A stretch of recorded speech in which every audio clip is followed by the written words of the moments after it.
வணக்கம் சவுக்கு மீடியா நேயர்களே. இன்றைய அரசியல் அரட்டையில் தமிழ்நாட்டில் நடந்த பல்வேறு அரசியல் நிகழ்வுகளையும் சமூகத்தில் நடந்த சில முக்கியமான பிரச்சனைகளை பற்றி விவாதிக்க இருக்கிறோம். வாருங்கள் சார். வணக்கம். சார், முன்னாள் முதல்வர் திரு இபிஎஸ் அவர்கள் தன்னுடைய பிரச்சாரத்தை ஆரம்பிச்சிட்டாரு. போகிற இடத்துலலாம் மிக அதிகமான கூட்டம் இருக்குது. நம்ம கூட பேசணும், இதே கூட்டத்தை அவங்களால ரீட்டைன் பண்ணிட முடியுமா அப்படின்னு சொல்லிட்டு. ஆனால் பார்க்கும்போது கூட்டம் அதிகமாக இருக்க மாதிரி தான் இருக்குது. இது எப்படிங்க சார், தானாக சேர்ந்த கூட்டமா? நீங்கள் எப்படி சார் பார்க்குறீங்க? இரண்டும் இருக்கிறது. உங்களுக்கு ஆர்கனைஸ் பண்ணாமல் இப்படி ஒரு கூட்டத்தை திரட்ட முடியாது அப்படின்றது தான் உண்மை. ஏற்பாடு செய்வார்கள். அந்த கூட்டத்துக்கு பொதுமக்களிடையே என்ன ட்ராக்ஷன் அப்படின்றத அதை வச்சு தான் உண்மையாகவே ஒரு கட்சியின் பிரச்சாரத்திற்கு மக்களிடையே எழுச்சி இருக்கிறதா இல்லையா என்பதை புரிந்து கொள்ள முடியும். அதிமுகவில் விவரம் அறிந்த சில மூத்த தலைவர்களிடம் நான் பேசினேன். எடப்பாடி பழனிசாமி பேசுகிறதுக்கு பொதுமக்கள்கிட்டேருந்து என்கேஜ்மெண்ட் இருக்குதுன்னு சொல்கிறாங்க. அதாவது நடந்து போகிறவங்க நின்று கேட்குறாங்க. இவங்க கூட்டு போன கூட்டம்லாம் இருக்கும். தானா சேர்ந்த கூட்டமெல்லாம் கேட்டிங்களா, ஏற்பாடு தான் செய்வார்கள். எல்லா கட்சியும் ஏற்பாடு தான் செய்யும். இவர்களும் ஏற்பாடு செய்திருப்பார்கள். ஒரு 60% க்ரௌடு, 60 to 70% கூட சொல்லலாம். 70% க்ரௌடு கட்சிக்காரங்க ஏற்பாடு பண்ணணும். அப்புறம் கட்சிக்காரங்களுக்கு என்ன தான் வேலை? அதுதான் அவனுக்கு வேலை. நான் தொடக்கத்திலேயே சொன்னேன், முதல் கட்டமாக பிரச்சாரத்தை கோவை மற்றும் விழுப்புரத்தில் தொடங்கியதற்கு முக்கியமான காரணம், அந்த 2 மாவட்டங்களிலும் அண்ணா திராவிட முன்னேற்ற கழகம் வலுவாக இருக்கிறது. அந்த 2 மாவட்டங்களிலும் பொறுப்பாளர்களாக இருக்கக்கூடியவர்கள் அண்ணா திராவிட முன்னேற்ற கழகத்தின் முக்கியமான தளபதிகளான திரு வேலுமணி மற்றும் திரு சிவி சண்முகம் ஆகியோர். ஸோ அங்கே கூட்டத்தை காமிச்ச உடனே அடுத்து என்ன நடக்கும்னா, அடுத்து எந்த மாவட்டத்துக்கு போகிறாரோ அந்த மாவட்ட செயலாளர் அதை விட அதிகமான கூட்டத்தை திரட்டி காட்ட வேண்டிய நெருக்கடிக்கு தள்ளப்படுவார்கள். அந்த அடிப்படையில் கூட்டம் சேர்ந்தது உண்மையிலே இம்ப்ரெசிவ் க்ரௌடு. பணம் கொடுத்துன்ட்டு சொல்ல முடியாது இந்த கூட்டம். நான் எந்த ஆங்கிளில் கேட்குறேன்னாங்க sir, quality of the crowd அப்படின்னு நம்ம ஆல்ரெடி பேசியிருக்கோம். இதெல்லாம் ஓட்டுக்கெல்லாம் மாறுமா? அந்த மாதிரி க்ரௌடான்னு நான் கேட்குறேன். அது டூ ஏர்லி. அதிமுகவுக்கு சேர்ந்த கூட்டமாக இருந்தாலும் சரி, திமுகவுக்கு சேர்ந்த கூட்டமாக இருந்தாலும் சரி, விஜய்க்கு சேர்கிற கூட்டமாக இருந்தாலும் சரி, அதெல்லாம் ஓட்டாக மாறுமான்றதெல்லாம் சொல்ல முடியாது. அது ஒவ்வொரு கட்சி தலைவரின் பிரச்சாரத்தின் வலிமையை பொறுத்து தான் கன்வின்ஸ் பண்ணணும். 1000 ஓட்டு இருக்குன்னா 250 பேர் ஓட்டு போட வரமாட்டாங்க. அதில் 250 பேர் மறந்துடலாம். ஏதாவது ஒரு காரணத்துக்காக 25% போல் ஆகாது. 70% ரீச் ஆகுது, பெரிய விஷயம். 250 திமுக ஓட்டு, 250 அதிமுக ஓட்டு, மீதி இருக்கிற 250 குறி வச்சு தான் எல்லா கட்சிகளும் பிரச்சாரம் செய்கின்றன. இதில் எடப்பாடி பழனிசாமிக்கு இப்போ இருக்கக்கூடிய முக்கியமான ஒரு பொறுப்பு என்னவென்றால், அதிமுகவுக்கு இருக்கக்கூடிய 250 தக்க வைப்பதோடு சேர்த்து அந்த நியூட்ரலாக இருக்கக்கூடிய ஃபென்சிட்டர்ஸ்னு சொல்லுவாங்க ஆங்கிலத்தில், அவர்களை தன் பக்கம் ஈர்ப்பது. ஸோ இந்த கூடியிருக்கிற க்ரௌடை நீங்கள் பார்த்தீங்கன்னா அந்த 250 கொண்டு வந்துட்டார். அதிமுகன்னு இருக்கல 250 அது வந்துருச்சு. மீதி இருக்கிற அந்த 250ல் ஒரு 50% கேட்குறாங்க. என்ன சொல்கிறாரு ஒரு கரெக்டாக இருக்கே அப்படின்னு கேட்கிறார்கள்.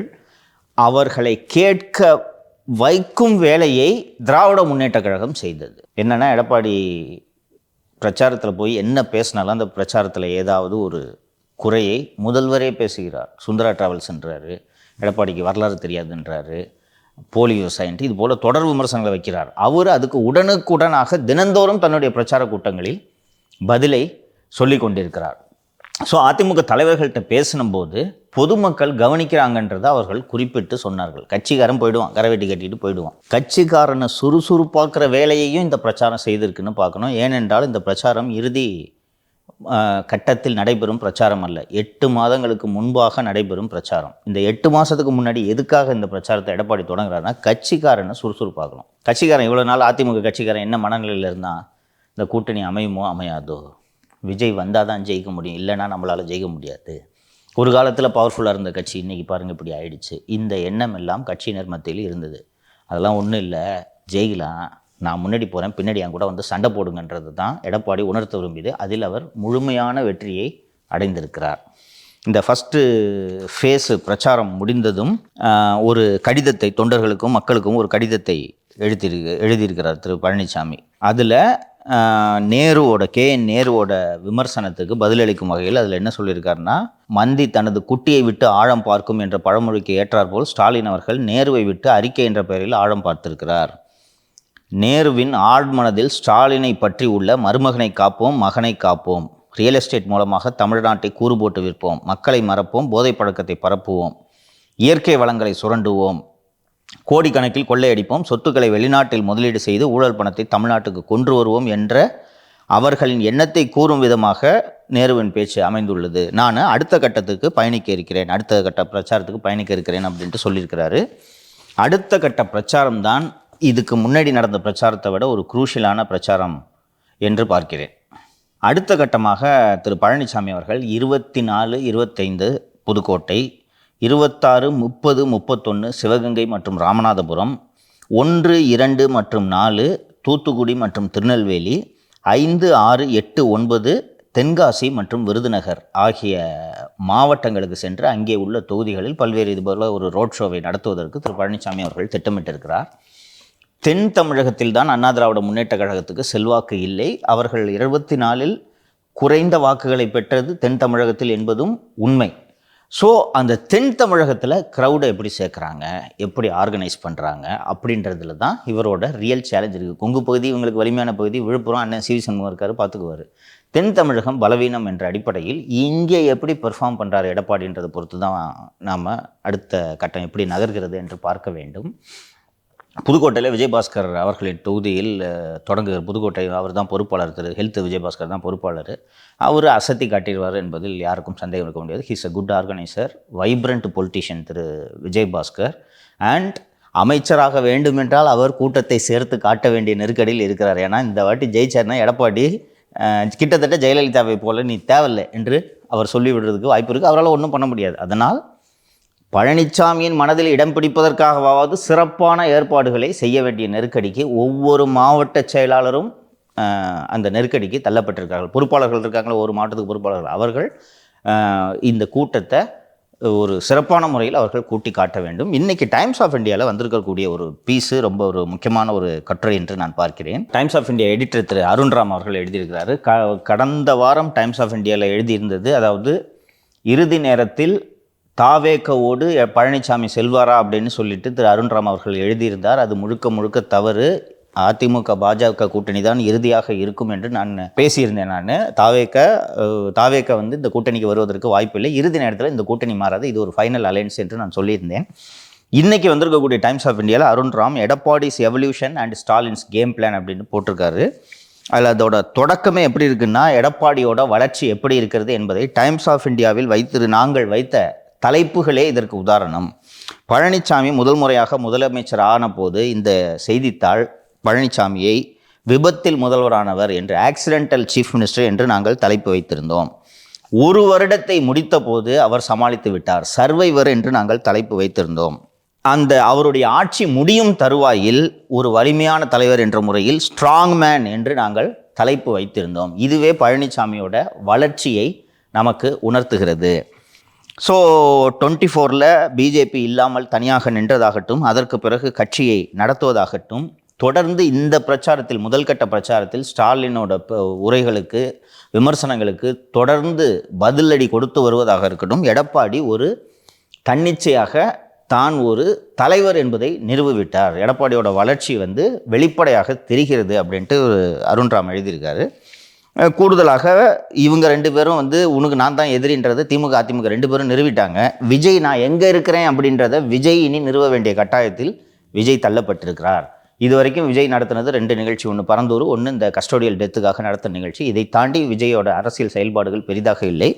விஜய் தான் தன்னை நிரூபித்துக் கொள்ள வேண்டிய நெருக்கடியில் இருக்கிறார். தமிழ்நாட்டில் ஏடிஎம்கே டிஎம்கேக்குள்ளே தான் சண்டைன்றதை எடப்பாடியோட இந்த முதல்கட்ட பிரச்சாரம் நிரூபித்து விட்டது அப்படின்ட்டு டைம்ஸ் ஆஃப் இந்தியாவில் எழுதியிருக்கிறாங்க. ஸோ ஃபஸ்ட்டு ஃபேஸு ஃபேராக சொல்கிறேன், இட் இஸ் இம்ப்ரெசிவ் அப்படின்ட்டு தான் நான் பார்க்குறேன். க்ரௌடு நீங்களே சொன்னது போல் க்ரௌடு இது பார்க்குறதுக்கு இது இவங்கெல்லாம் சேர்த்த கூட்டம்னு சொன்னாலும் கட்சிக்காரன் நம்பி வரணும்.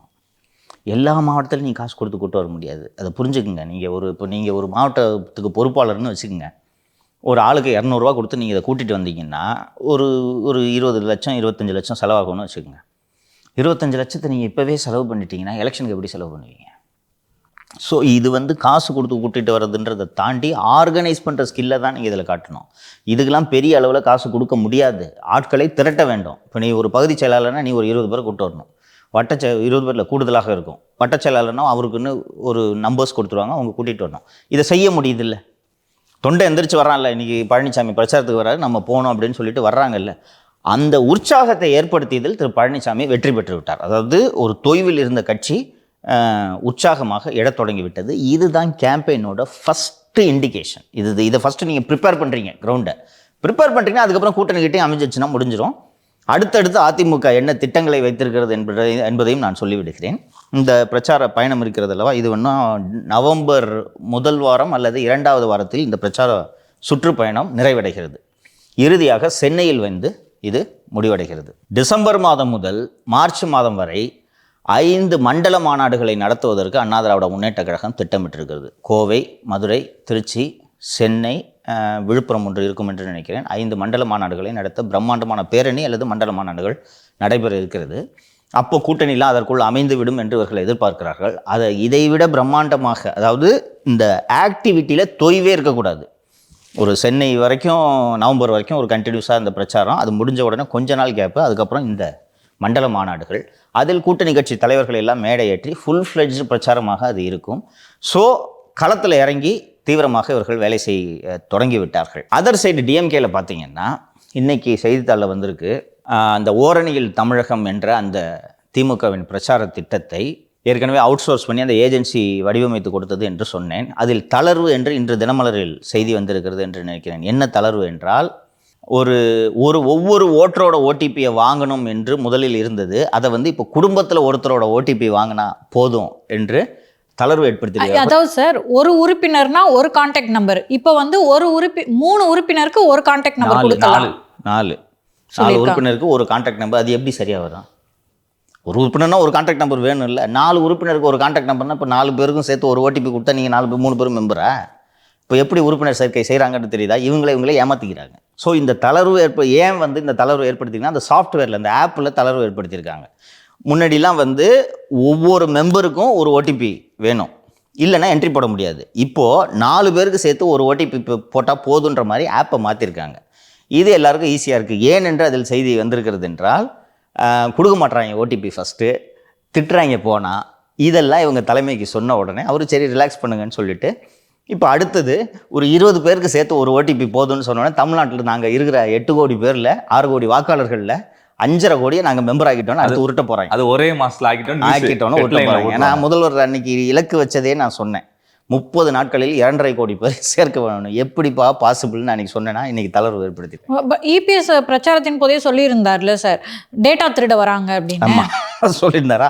அதுவும் மக்கள் மனசில் அச்சத்தை ஏற்படுத்தியிருக்கு. இவங்க ஓடிபி கேட்டுட்டு இது பண்ணுறாங்கன்னு. இன்னொன்று, இந்த உறுப்பினர் சேர்க்கைக்கு செல்லும் போதே இவர்கள் பென்ஷன்லாம் வருதா, ஓடிபி கொடுன்னு கேட்ட உடனே ஓடிபி கொடுக்கலன்னா பென்ஷன் வராது, உதவித்தொகை வராது என்ற அச்சத்திலும் மக்கள் தருகிறார்கள். திமுக இது போன்ற பிரச்சாரத்தில் தங்களை தாங்களே ஏமாற்றிக்கொள்ளும் பிரச்சாரத்தில் ஈடுபடுவது நல்ல விஷயம்தான் சார். இப்போ வந்து இது சம்மந்தமாக வந்து உயர்நீதிமன்றத்தில் வேற மனு தாக்கல் பண்ணிருக்காங்க. இந்த மாதிரி நாளைக்கோ இன்னைக்கோ அது விசாரணைக்கு வருதுன்னு நினைக்கிறேன். அதனால கூட இந்த தளர்வா இருக்குமோ? அதனால தளர்வு இல்லை, மக்கள் கொடுக்க மாட்டாங்க. ஓகே, மக்கள் கொடுக்க மாட்டாங்க, அதான் உண்மை. அது நீதிமன்றத்தில் என்ன ஆகுதுன்றதை நம்ம பார்ப்போம். மக்கள் கொடுக்க மாட்டாங்க. மக்களோட டேட்டா ஃபுல்லாக எடுக்கிறாங்க, ஓடிபி கேட்குறாங்க, மக்களோட டேட்டா ஃபுல்லாக அவங்க திருடுறாங்க அப்படின்ற மாதிரி. டேட்டாவை வாங்கி இந்த மாதிரி ஓடிபி வாங்கி நீங்கள் இதை பயன்படுத்தக்கூடாது, உறுப்பினர் சேர்க்கை செய்யக்கூடாது, மக்களோட டேட்டாவை வச்சு, டேட்டா ப்ரைவசி முக்கியம், டேட்டாவை வச்சு நீங்கள் அரசியல் பிரச்சாரத்தை செய்யக்கூடாதுன்ற மாதிரி ஒரு பொதுநல வழக்கு தாக்கல் செய்யப்பட்டிருக்கு. அது விரைவில் விசாரணைக்கு வரும்னு நினைக்கிறேன். அதிமுகவோட முன்னாள் எம்பியான அன்வர் ராஜா அவர்கள் வந்து திமுகவில் இணைகிறதா செய்தி வந்திருக்கு சார். என்ன சார் பின்னணி? இணைஞ்சிட்டார். இங்கே செய்தி வந்திருக்குன்னு சொல்லும்போது அவர் இணைந்து விட்டார். சரி, அவர் போனது அதிமுகவுக்கு பெரிய இழப்பா? மூத்த தலைவர், முன்னாள் அமைச்சர், முன்னாள் எம்பி, இழப்பா? சிறுபான்மையினர்கள் ஓட்டு போட அது கொஞ்சம் யோசிப்பாங்க. அவங்கெல்லாம் அவரோட ரெப்ரசன்டேட்டிவாக தானே இருந்திருப்பாரு. அவர் வந்து அதிமுகவை பிஜேபி அடமான வச்சிட்டார். எடப்பாடி முதலமைச்சர் வேட்பாளர்னு அமித்ஷா சொல்லவே இல்லை, கூட்டணி ஆட்சி என்று சொல்லியிருக்கிறான்றது சொல்கிறாரு. சரி, இப்போ அவர் போனதுக்கு என்ன காரணம்னு நீங்கள் நினைக்கிறீங்க? இதான் காரணமா? இதை வச்சுட்டு சிறுபான்மையிட்ட போய் எப்படி நான் ஓட்டு கேட்குறதுன்றது காரணமா? காசு வந்திருக்கலாம் சார், போயிருப்பாரு. அதுவும் காரணமாக இருக்கும். திரைமறைவில் இதெல்லாம் இருக்கத்தான் செய்யும், அதெல்லாம் மறுக்க முடியாது. பட்டு போனதுக்கு முக்கியமான காரணம், அவருக்கு என்ன ஃப்யூச்சர் இருக்குது? மாநிலங்களவை உறுப்பினர் கிடைக்கும் என்று எதிர்பார்த்தார். இப்போ 2 வேக்கன்சி ஃபில்அப் பண்ணாங்களா, அதில் மாநிலங்களவை உறுப்பினர் கிடைக்கும் என்று எதிர்பார்த்தார். அது சமூக காரணங்களுக்காக திரு இன்பதுரை மற்றும் திரு தனபால் ஆகிய இருவருக்கும் அந்த மாநிலங்களவை உறுப்பினர் பதவி கொடுக்கப்பட்டு விட்டது. இப்போ எடப்பாடி அவர் ரொம்ப எதிர்பார்த்துட்டு இருந்தார். அன்வர் ராஜா நமக்கு இதில் ராஜ்யசபா கொடுப்பாங்கன்ட்டு எதிர்பார்த்துட்டு இருந்தார். இப்போது அன்வர் ராஜாவுக்கு கொடுக்கறதுனால முஸ்லீம் ஓட்டு போடுவாங்களா ஏடிஎம்கேக்கு? அப்போ எப்படி கொடுப்பாங்க? ஸோ அன்வர் ராஜா இந்த சிக்கல் உண்மை. அதாவது பிஜேபி கூட வச்சுக்கிட்டு எப்படி போய் கூட்டணி ஓட்டு கேட்குறது என்பது உண்மை. இது எல்லாவற்றையும் விட முக்கியமான காரணம், பெரிய பதவியில் இருந்தாலும் நமக்கு என்ன எதிர்காலம்? உடனடியாக அந்த பக்கம் போனோன்னா காங்கிரஸ் திமுக இருக்கக்கூடிய கூட்டணியில் சமூகத்துக்காக பிரச்சாரம் செய்வது என்பது எளிது. இது போக நிதிஷ் சொன்னது ஒரு காரணமாக இருக்கக்கூடும். அவ்வளோதான். ஸோ இவர் அறிவாலயத்துக்கு போயிட்டாருன்ற தகவல் தெரிஞ்ச உடனே அவரை அடிப்படை உறுப்பினர் பதவியிலிருந்து நீக்கிவிட்டார்கள். இது அன்வர் ராஜா நீக்கப்படுவது இது புதிதல்ல. 30 நவம்பர் 2021 அன்று அப்போது இரட்டை தலைமை அதிமுகவில் இருந்த காலகட்டத்தில் சசிகலாவுக்கு ஆதரவாக இவர் அப்போது பேசிய போது பன்னீர் எடப்பாடி 2 பேரும் சேர்ந்து இவர் நிற்கிறாங்க 30 நவம்பர் 2021. அப்புறம் ஒரு 1.5 வருஷம் அமைதியாக இருந்துவிட்டு 4 ஆகஸ்ட் 2023 அன்று இவர் மீண்டும் அதிமுகவில் இணைகிறார். இணைஞ்ச உடனே அவருக்கு ஒரு நல்ல பதவி, தலைமை நிலை செயலாளர் சம்திங் ஒரு பதவி கொடுத்துருக்கார்கள். அதுக்கப்புறம் இன்றைக்கி என்ன ஃபியூச்சர்? இன்னொன்று, ஆளுங்கட்சியாக இருக்கக்கூடியவர்கள் எதிர்க்கட்சியில் இருந்து ஆட்களை உருவுவது என்பது காலங்காலமாக நடப்பது தான். அதிமுக இதை செய்யும். உடனே அதிமுகல இருந்து அவரை நீக்கிட்டாங்க. ஆமாம், அதான் அடிப்படை உறுப்பினர் பதவியிலேருந்து நீக்கிட்டாங்க. இப்போ ஒரு நல்ல தலைமைனா கூப்பிட்டு வச்சு பேச்சுவார்த்தை நடத்தணும்ல. அறிவாலயத்துக்கு போன பிறகு எப்படி பேச்சுவார்த்தை நடத்துவீங்க? முன்னாடியே தெரிஞ்சிருந்துச்சுன்னா இவங்க அந்த விஷயத்தில் கோட்டை விட்டாங்கன்னு சொல்லலாம். இல்லைன்னா தெரிஞ்சும் போகட்டும் என்று கூட இருந்திருக்கலாம். ஏன்னா சொல்லியிருப்பாங்க, போகாதீங்கன்னு சொல்லியிருப்பாங்க. இவர் அதை மீறி போயிட்டாருன்னு தெரிஞ்ச உடனே போனை விட்டுட்டு போக வேண்டியதான். அதுக்கெல்லாம் நீங்கள் ஒன்றுமே பண்ண முடியாது. அவர்னால இப்போ ஒரு 10% ஓட்டு வரப்போகுதுன்னா தாங்கி பிடிக்கலாம். அவரால் எந்த பிரோஜனம் இல்லாதன்றப்ப என்ன எதுக்கு பிடிக்கும்? இன்னொன்று, சரி, அவர் போய் ராமநாதபுரத்தில் இஸ்லாமிய பெருமக்கள் வாழக்கூடிய பகுதியிலேயே திரு அன்வர் ராஜா பிரச்சாரம் செய்கிறார் என்று வைத்துக்கொள்வோம். ஓட்டு விழுமா? விழாது. அது இல்லாமல் தனிநபர்களை விட அமைப்பு என்றுமே பெரிது. கூப்பிட்டு சொல்கிறாங்க, இருப்பா கொஞ்சம் பொறுமையாக இருப்பா அப்படின்ட்டு. இல்லை முடியாது, நான் போகிறேன்னா போ, அவ்வளோதான், விட்டுட்டு பார்க்கணும். அதனால என்ன ராமநாதபுரத்தில் கட்சி சரிஞ்சிருமா? திமுகல இருந்து மாற்று கட்சியினர் வந்தாதான் அவங்களுக்கு மரியாதை அப்படின்ற மாதிரி ஏற்கனவே அவங்க மேல ஒரு குற்றச்சாட்டு இருக்கு. ஸோ இவரை எங்க அகாமடேட் பண்ண போறாங்கன்ற ஒரு விஷயம் இருக்குல்ல. ஒரு உரிய மரியாதையை கொடுப்பார்கள், ஒரு உரிய பதவியை அவருக்கு கொடுப்பார்கள் என்று நான் நினைக்கிறேன். குறைஞ்சது எம்எல்ஏ சீட்டு தருவாங்கன்னு நான் நினைக்கிறேன். இங்கே அதிமுகவில் இருந்தானா எம்எல்ஏ சீட்டு கூட கேரண்டி கிடையாது. ஏன்னா 2014 ஒரு எம்பியாக இருந்திருக்காரு. எம்எல்ஏ சீட்டு கூட இங்கே கேரண்டி கிடையாது. முஸ்லீம் கேண்டிடேட் போட்டால் வெல்வதற்கு வாய்ப்பு குறைவு என்பது அதிமுகவுக்கு தெரியும். ஸோ அப்படி இருக்கும்போது முஸ்லீம் கேண்டிடேட் எப்படி ஃபீல்டு பண்ணுவாங்க? ஸோ அவரை அழைத்துக் கொள்வதன் மூலமா என்ன பலன்களை திமுக எதிரியோட கோட்டையிலிருந்து ஒரு செங்கலை உருவுனா அது வெற்றி தானே? அதானே அரசியல். அப்படி தான் உருவணும். மதிமுகவிலிருந்து முத்துரத்னத்தை திமுகவில் சேர்த்து கொண்டதால் என்ன திமுக மாபெரும் வெற்றி பெற்று விட்டதா? பல்லடத்தில் ஒருத்தரை உருவுறோம், அவ்வளோதான். இது ஒரு பொலிட்டிக்கல் கேம். இது இன்றைக்கி ஒரு பேசு பொருள் ஆகிறது அல்லவா? அவ்வளோதான். கட்சி அரசியலை பொறுத்தவரை பொறுமையாக இருக்க வேண்டும். இன்றைக்கி நாளைக்கு அதிமுக ஆட்சிக்கு வந்துருச்சுன்னா இவருக்கு கௌரவமாக ஒரு வார தலைவரோ ஏதோ ஒரு பதவியை நிச்சயம் கொடுப்பாங்க. எம்எல்ஏ சீட்டும் கொடுக்கல, சீனியர் கட்சியில் இவ்வளோ நாளாக இருக்காருன்னு ஏதோ ஒன்று கொடுப்பாங்க. அந்த பொறுமை இவருக்கு இல்லை. அப்போது அவருடைய எதிர்காலத்தை அவரே முடிவு செய்து கொண்டார். ஒன்றும் செய்ய முடியாது. இதுக்கு நடுவில் அதிமுக உரிமை மீட்பு குழு அப்போ திரு ஓபிஎஸ் அவர்கள் சொல்லியிருந்தாரு, நாங்கள் நிபந்தனையின்றி ஜாயின் பண்ணிக்கிறேன் அப்படின்னும் போது இல்லை காலம் கடந்துருச்சு அப்படின்னு சொன்னாங்க. இப்போ அவரை தாண்டி இருக்கிற தலைவர்கள் அங்கே நாங்கள் உங்கள் காலில் கூட விழுகிறோம், எங்களை சேர்த்துக்கோங்க. காஞ்சிபுரத்தோட மாவட்ட செயலாளர் ரஞ்சித் குமார். அது எந்த அளவுக்கு டெஸ்பரேஷனில் இருக்காங்கன்றது அது உணர்த்துது. உண்மையிலே அவங்க நிலைமை பரிதாபமான நிலைமை தான். நான் ஏற்கனவே பேசினேன். அதிமுக தொண்டர்கள் உரிமை மீட்பு குழுன்ட்டு ஒரு கட்சியை வச்சுக்கிட்டு நீங்கள் போய் தேர்தல் ஆணையத்தில் கூட அது இன்னும் பதிவு செய்யப்படவில்லை. அப்படி இருக்கும்போது கூட்டணி பேச்சுவார்த்தை நடத்துறதுக்கே அவர்கள் இன்றைக்கி தயாராக இல்லை என்ற சூழல் தான் இன்றைக்கி இருக்குது. ஃபஸ்ட்டு கட்சி வேணும்ல. டிடிவி தினகரனுக்கு அமமுகன்னு பதிவு செய்யப்பட்ட தேர்தலை சந்தித்த ஒரு கட்சி இருக்கிறது. பன்னீர்செல்வத்துக்கு என்ன அடையாளம்? கரைவெட்டி கூட கட்டக்கூடாதுன்னு சொல்லிட்டாங்க. அப்போ என்ன அடையாளம்? பட் இபிஎஸ் ஆல்ரெடி சொல்லியிருந்தாரு சார், ஓபிஎஸை தவிர வேறு எல்லாரும் யார் வந்தாலும் நாங்கள் சேர்த்துப்போம் அப்படின்னு சொல்லியிருந்தாரு. அது ஒன்று. இப்போ இவங்க என்ன சொல்லியிருக்காங்கன்னா, ஒன்றுபட்டால் தான் உண்டு வாழ்வு, அதனால நம்ம எல்லாரும் ஒருங்கிணைந்து வேலை பார்க்கணும் அப்படின்னு சொல்லியிருக்காங்க. இவங்களுக்கு அந்த எக்ஸப்ஷன் கிடைக்க வாய்ப்பு இருக்கா? ஓபிஎஸை மட்டும் விட்டுட்டு இவங்களெல்லாம் சேர்த்துக்க வாய்ப்பு இருக்கா? பாசிபிலிட்டி இருக்குது. அதெல்லாம் இல்லாமல் இல்லை. ஓபிஎஸ்ஸை நம்ம ஏற்கனவே பேசினது, ஏடிஎம்கே ஆஃபீஸை பூந்து அடித்தது, கோர்ட்டில் கேஸ் போட்டது, சட்டப்பேரவையில் எதிர்த்து வாக்களித்தது, இது போல் பல்வேறு காரணங்களுக்காக. இன்னொன்று, எடப்பாடி ரைட்டு, ஓபிஎஸ் உள்ளே சேர்த்திங்கன்னா டேஞ்சரு. இங்கே திருப்பி முக்குளத்தோர் அணின்னு ஒன்று உருவாக்குவார். அது ஆபத்து. அவரை சேர்க்காமல் தள்ளியே வைத்திருப்பது தான் சரி. இன்னொன்று, இந்த 26 தேர்தல் கூட்டணி பேச்சுவார்த்தையில் பன்னீர்செல்வம் தரப்புக்கு சீட்டு ஒதுக்கீடு செய்வது பிஜேபி தான் செய்ய வேண்டும் என்று அதிமுக தலைமை முடிவெடுத்திருக்கிறது. சீட்டு ஒதுக்குறதுல கூட நீங்கள் எங்களை கேட்டுக்காதீங்க, உங்களுக்குன்னு ஒரு நம்பரை கொடுத்துரும், அதில் நீ யாருக்கு வேணாலும் கொடுத்துக்க, அதில் நான் வரமாட்டேன். பன்னீருக்கு இங்கே கூட சீட்டுன்ட்டுலாம் இங்கே தூக்கிட்டு வராதிங்க, பன்னீருக்கு சீட்டு கிடையாதுன்ட்டு எடப்பாடி தெளிவாக சொல்லிவிட்டார். அதனால் இன்றைக்கி கூட இருக்கிறவங்களுக்கும் தெரிஞ்சிருக்கும், நாங்கள் காலில் விழுந்து கூட கெஞ்சிரோன்ட்டு வைத்திலிங்கத்தை மேடையில் வச்சுக்கிட்டு தான் அவர் பேசினாருன்னு நினைக்கிறேன். காலில் விழுந்து கூட கெஞ்சிரோன்னா அவங்க நிலைமை பாருங்கள். அவர் அட்லீஸ்ட் திரு வைத்திலிங்கமாவது தம்பி இப்படிலாம் பேசாதே என்று அவரை தடுத்திருக்க வேண்டும். அமைதியாக இருக்கிறான்றால் ஏங்க என்னால் முடியல, அவராவது மைக்கில் சொல்லட்டும் காலில் விழுறேன், அவ்வளோ டெஸ்பிரேஷன் சொல்லிட்டு புரிஞ்சுக்கலாம். சார் இப்போ அவங்கெல்லாம் வந்தாங்கன்னா ஒரு சப்போர்ட் தானே சார் அதிமுகவுக்கு, அவங்களே சொல்வது போல ஒன்றுபட்டால் உண்டு வாழ்வு அப்படிங்கிறது.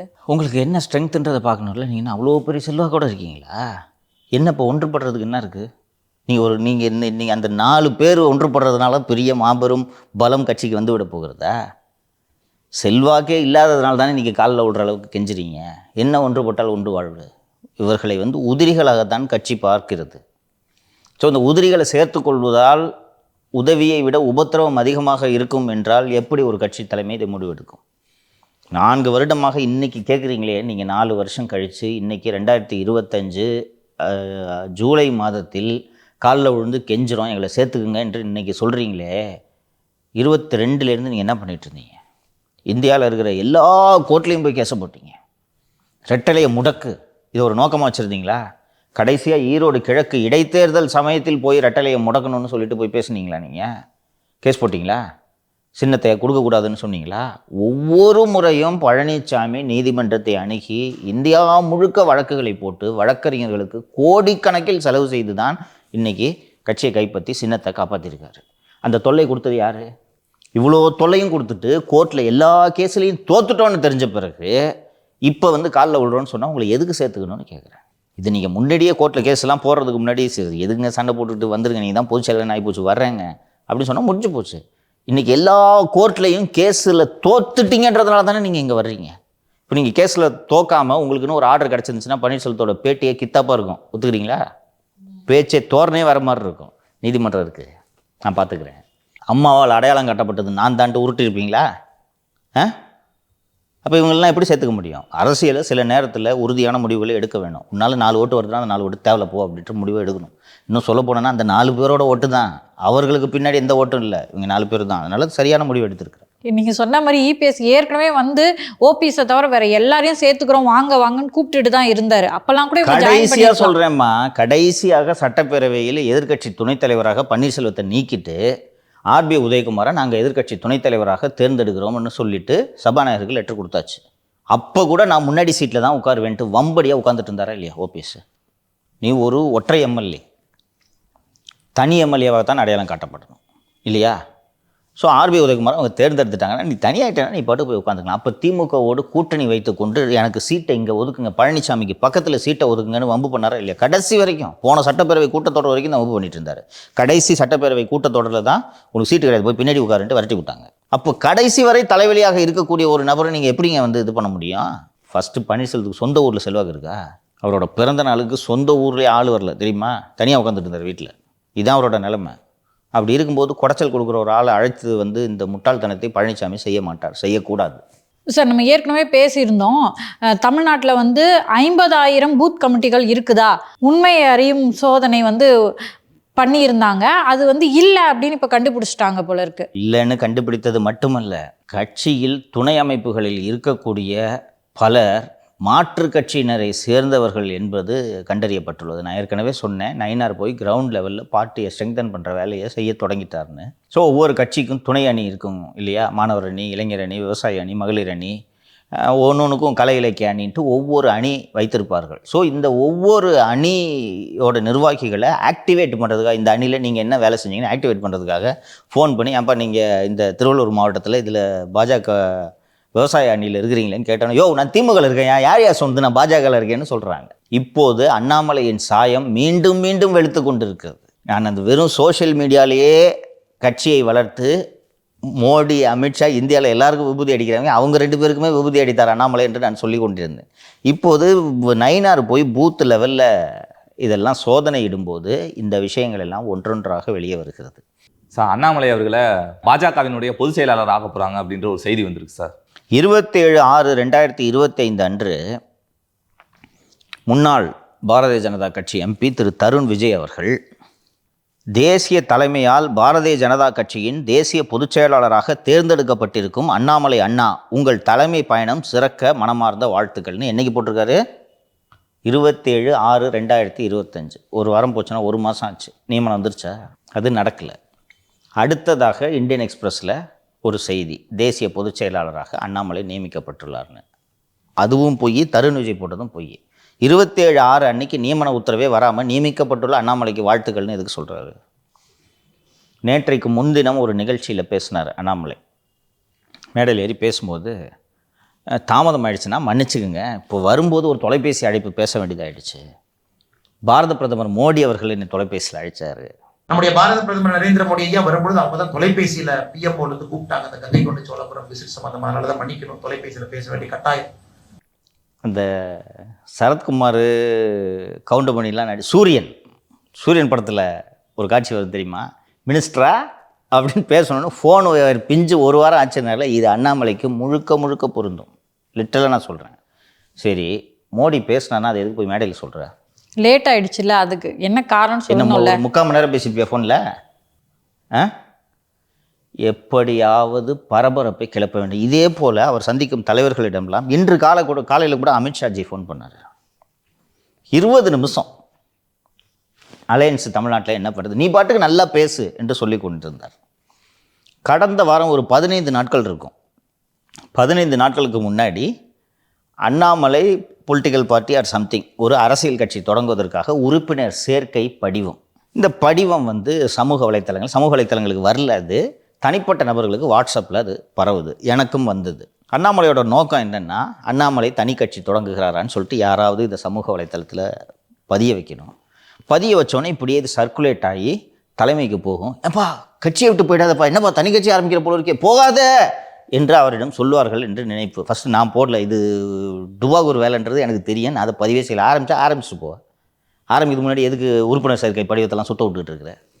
ஸோ இந்த படிவத்தை தயார் செய்ததே அண்ணாமலைக்காக வேலை செய்யக்கூடிய ஒரு அணி என்பது பின்னாளில் தெரிய வந்தது. இப்போ அண்ணாமலையோட தலைமை பதவி மாற்றப்பட்டு ஜூன் ஜூலை 3 மாதங்கள் கிட்ட ஆயிடுச்சு இல்லையா?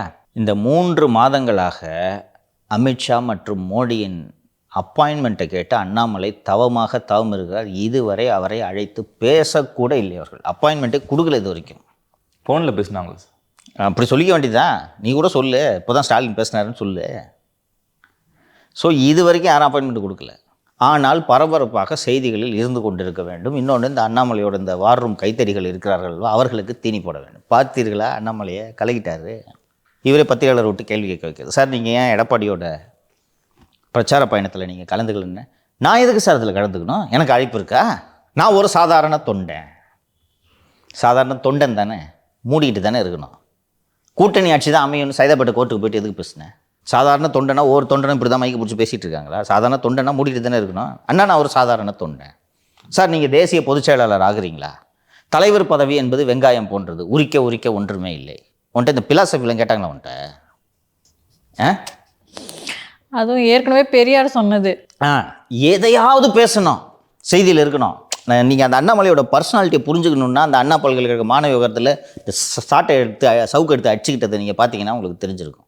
இவ்வளவோ போராட்டங்கள் இருக்குது. ஒரு ஐபிஎஸ் ஆஃபீஸர், நீங்கள் ஒரு அரசியல் கட்சி தலைவர், கோமாளித்தனமாக தெரியல, இது செருப்பு போட மாட்டேன்றது. பார்த்தீங்கன்னா ஒட்டு மொத்தமாக ஒரு ஏதாவது ட்ராமா பண்ணி செய்தியில் இன்றைக்கி வர்றோம். கீழே அவரோட கைத்தடிகள் எல்லாம் ஐயோ அண்ணாமலை அண்ணா பார்த்தீர்களா எப்படி கெத்தாக பதில் சொன்னார். நான் ஏன் எடப்பாடியின் பேரணிக்கு போக வேண்டும் என்று எவ்வளோ கெத்தாக பதில் சொல்லியிருக்காரு. இவ்வளோ தான். அதுவும் பெண்கள்லாம் ஓடி வந்தாங்க, அடிக்காதீங்கன்னா முடியலண்ணா. இதை தலைமை விரும்பாது. இப்படி நீ ட்ராமா பண்ணிட்டு நீ தான் அந்த கூட்டணிக்கு எடுத்து விட்டு இப்போது இன்றைக்கி இந்த செய்தி வந்துச்சே, மாற்று கட்சியில் இருக்கிறவனெல்லாம் நீங்கள் சேர்த்து வச்சுருக்கிறீங்கன்ற செய்தி வந்ததல்லவா? இதை தலைமை ரசிக்குமா? அதாவது அவங்க யாருன்னா பூத் கமிட்டியில் இருக்க 12 பேர், அந்த 12 பேர் இன்னும் ஒரு 200 பேர் அப்படி சேர்க்கணும்னு நினைக்கிறேன். இன்னொரு 12 பேரும் குறைஞ்சது 12 பேரும் சேர்ந்து 1200 ஓட்டு வாக்காளர்களை பார்த்து கொள்ள வேண்டும். 1200 ஓட்டுக்கு பொறுப்பாளர்கள் அந்த 12 பேர். அந்த 12 பேரே சார் ஸ்டூடெண்ட்டாக இருக்கிறாங்களாம், தொழிலதிபர்களாக இருக்காங்களாம். அதாவது கொஞ்சம் கூட பிஜேபி கட்சிக்கு சம்மந்தம் இல்லாதவங்க, அவங்களுக்குன்னு சில வேலைகள் இருக்கும்ல, அந்த வேலையை பார்த்துட்டு இருக்கவங்களே இதில் சேர்த்து வச்சிருக்காங்க. இது பரவாயில்ல, வேற கட்சியில் இருக்கவனை சேர்த்தா அவன் இந்த கட்சி பிடிக்கலன்னு சொல்லிட்டு தானே இன்னொரு கட்சியில் இருக்கான், அவனெல்லாம் சேர்த்து விடுறது. என்ன கணக்குன்னா ஃபோன் நம்பர் கட்சியாக போதும், ஃபோன் நம்பரை போட்டு கட்சி உறுப்பினர்னு சேர்த்துக்கிறது, ஓட்டர் லிஸ்ட்டை பார்க்குறது. இந்த தெருவில் எத்தனை பேர் இருக்கான், 50 பேர் இருக்கான்னா ஒரு 30 பேர் நம்ம கட்சியில் சேர்த்து விடு, அவ்வளோதான். சார் ஒரு 2 நாளைக்கு முன்னாடி நைனா நாகேந்திரன் அவர்கள் வந்து போயிருந்தாங்க சும்மா அந்த பூத் கமிட்டி ஆராயிறதுக்கு. அங்கே பூத் கமிட்டியில் இருக்க ஒருத்தர் வந்து சொல்கிறாரு, பூத் கமிட்டியில் போய் நாங்கள் ஓட்டு கேட்டு அங்கே போகிறப்ப உங்களுக்கு சோறு கூட போடுறோம், தயவு செஞ்சு ஓட்டு மட்டும் உங்களுக்கு போட மாட்டோம், ஓட்டு கேட்டு வராதிங்க அப்படின்னு சொல்கிறாங்க. அது தமிழ்நாட்டில் நிலவக்கூடிய ஒரு நிலை. அதை மாற்ற நீங்கள் உழைக்கணும். அப்போ தமிழ் மற்றும் தமிழ் மண் சார்ந்த அரசியலை நீங்கள் கையில் எடுக்க வேண்டும். மதம் சார்ந்த அரசியலை கையில் எடுத்தீர்கள் என்றால் தமிழகம் இப்படித்தான் உங்களுக்கு பதில் சொல்லும் என்பதுதான் அந்த நீங்கள் சொன்ன அந்த இதோட கூற்றோட புரிந்து கொள்ள வேண்டிய விஷயம். அதில் சாமிக்காக கட்சி நடத்துனீங்கன்னா நீ கிளம்பு தம்பின்னு சொல்லுவாங்க. இவ்வளோ நாள் இப்படி ஒரு வெறுப்பு பிஜேபி மீது இருப்பதற்கு ஒரு காரணம், கடவுளுக்காக மட்டுமே நீங்கள் கட்சி நடத்துகிறீர்கள், மனிதர்களுக்காக கட்சி நடத்துவதில்லை. மாற்று மதத்தை சேர்ந்தவர்களை விரோதியாக பார்க்கிறீர்கள், கலவரம் உண்டு பண்ணுவதே உங்கள் வேலையாக வைத்திருக்கிறீர்கள் என்ற குற்றச்சாட்டு இன்னும் பாஜகவில் இருக்கிறது.